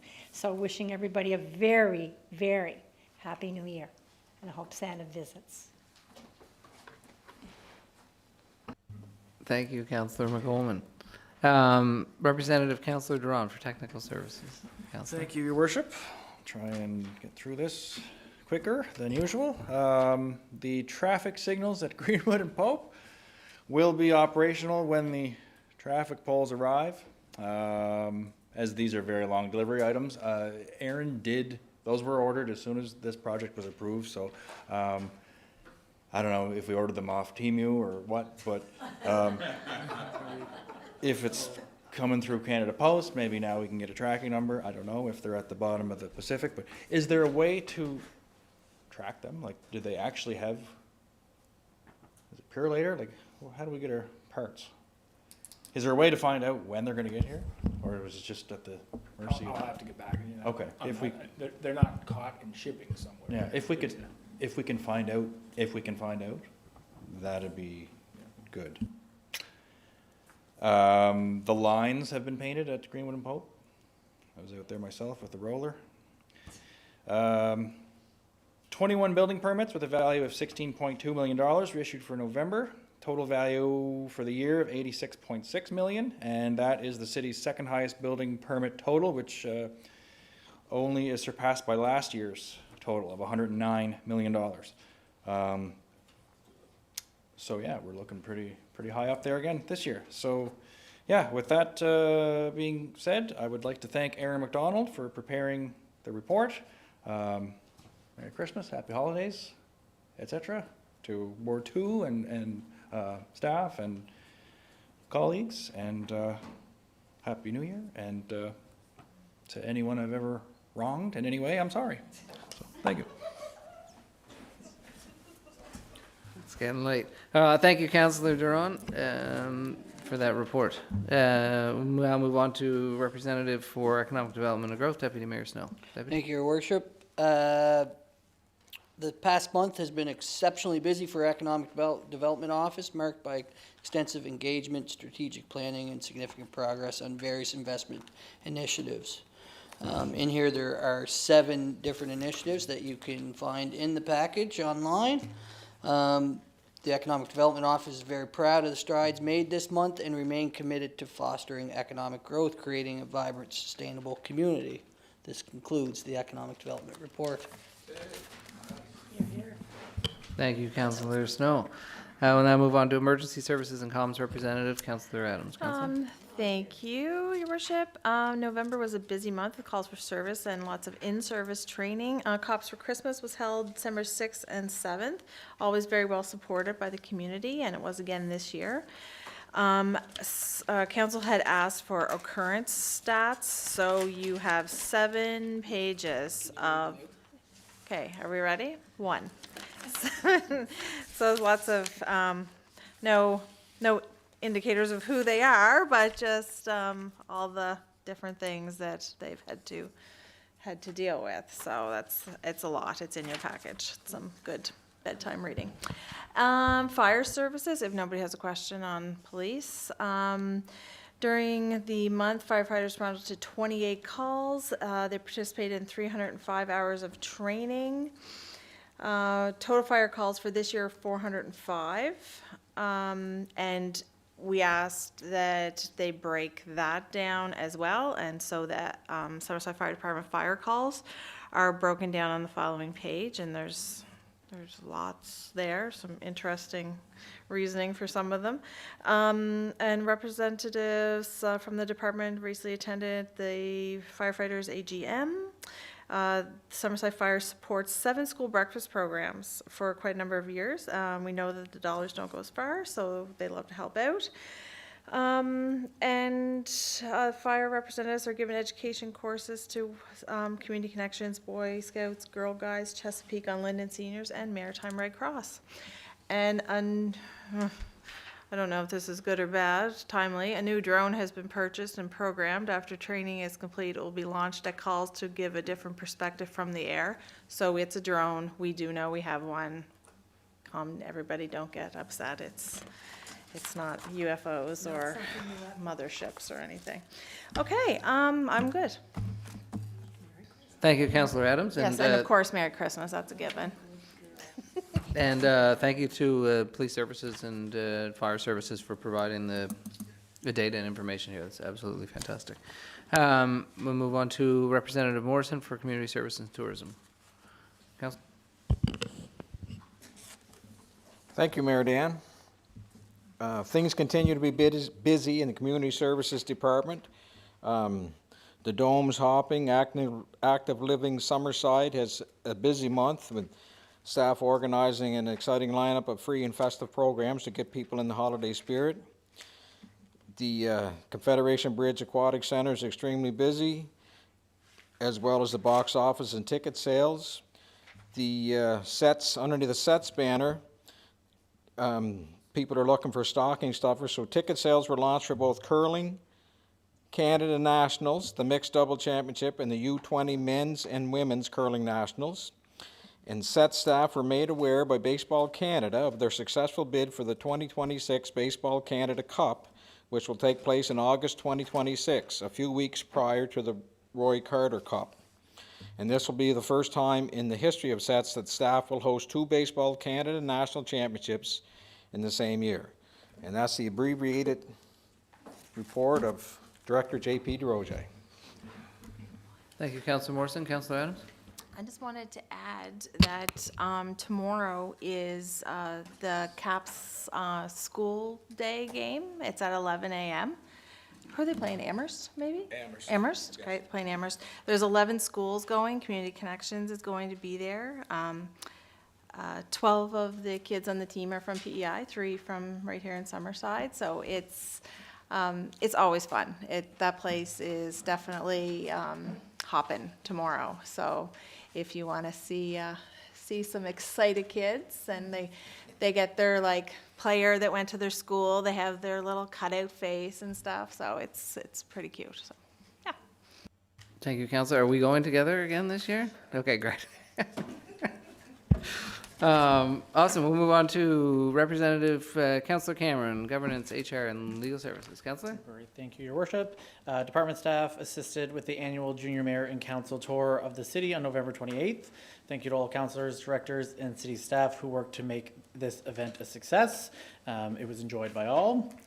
We assisted with hiring a number of part-time staff for the CUP and for seasonals at the wastewater treatment plant and municipal works. Interviews were held for wastewater treatment plant operators, and ads are still posted for the planning officer following the announcement of Thane Jenkins' retirement. We wish Thane well in his next phase of his life.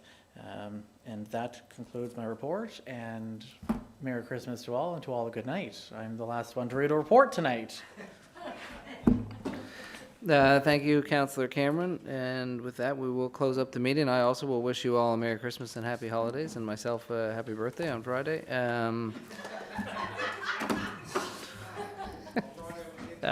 Thank you, Rick. I appreciate that. That'd be great.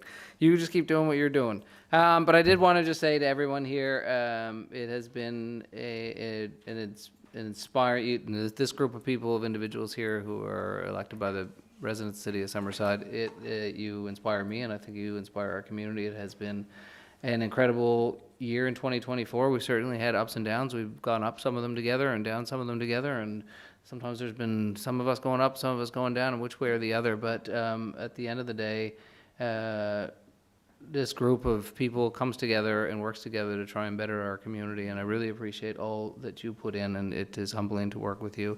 And as well for the staff who are tireless, professional, and really emblematic of what it means to have to serve the public, the people that run the city, the ones that we see, and then the ones that we don't. We owe a debt of gratitude to all of them, and obviously a Merry Christmas and Happy Holidays to all of the wonderful residents who really make the city what it is. It is a pleasure to share it with all of you. So Merry Christmas, Happy Holidays, everyone. We'll see you in 2025. Meeting adjourned. Thanks.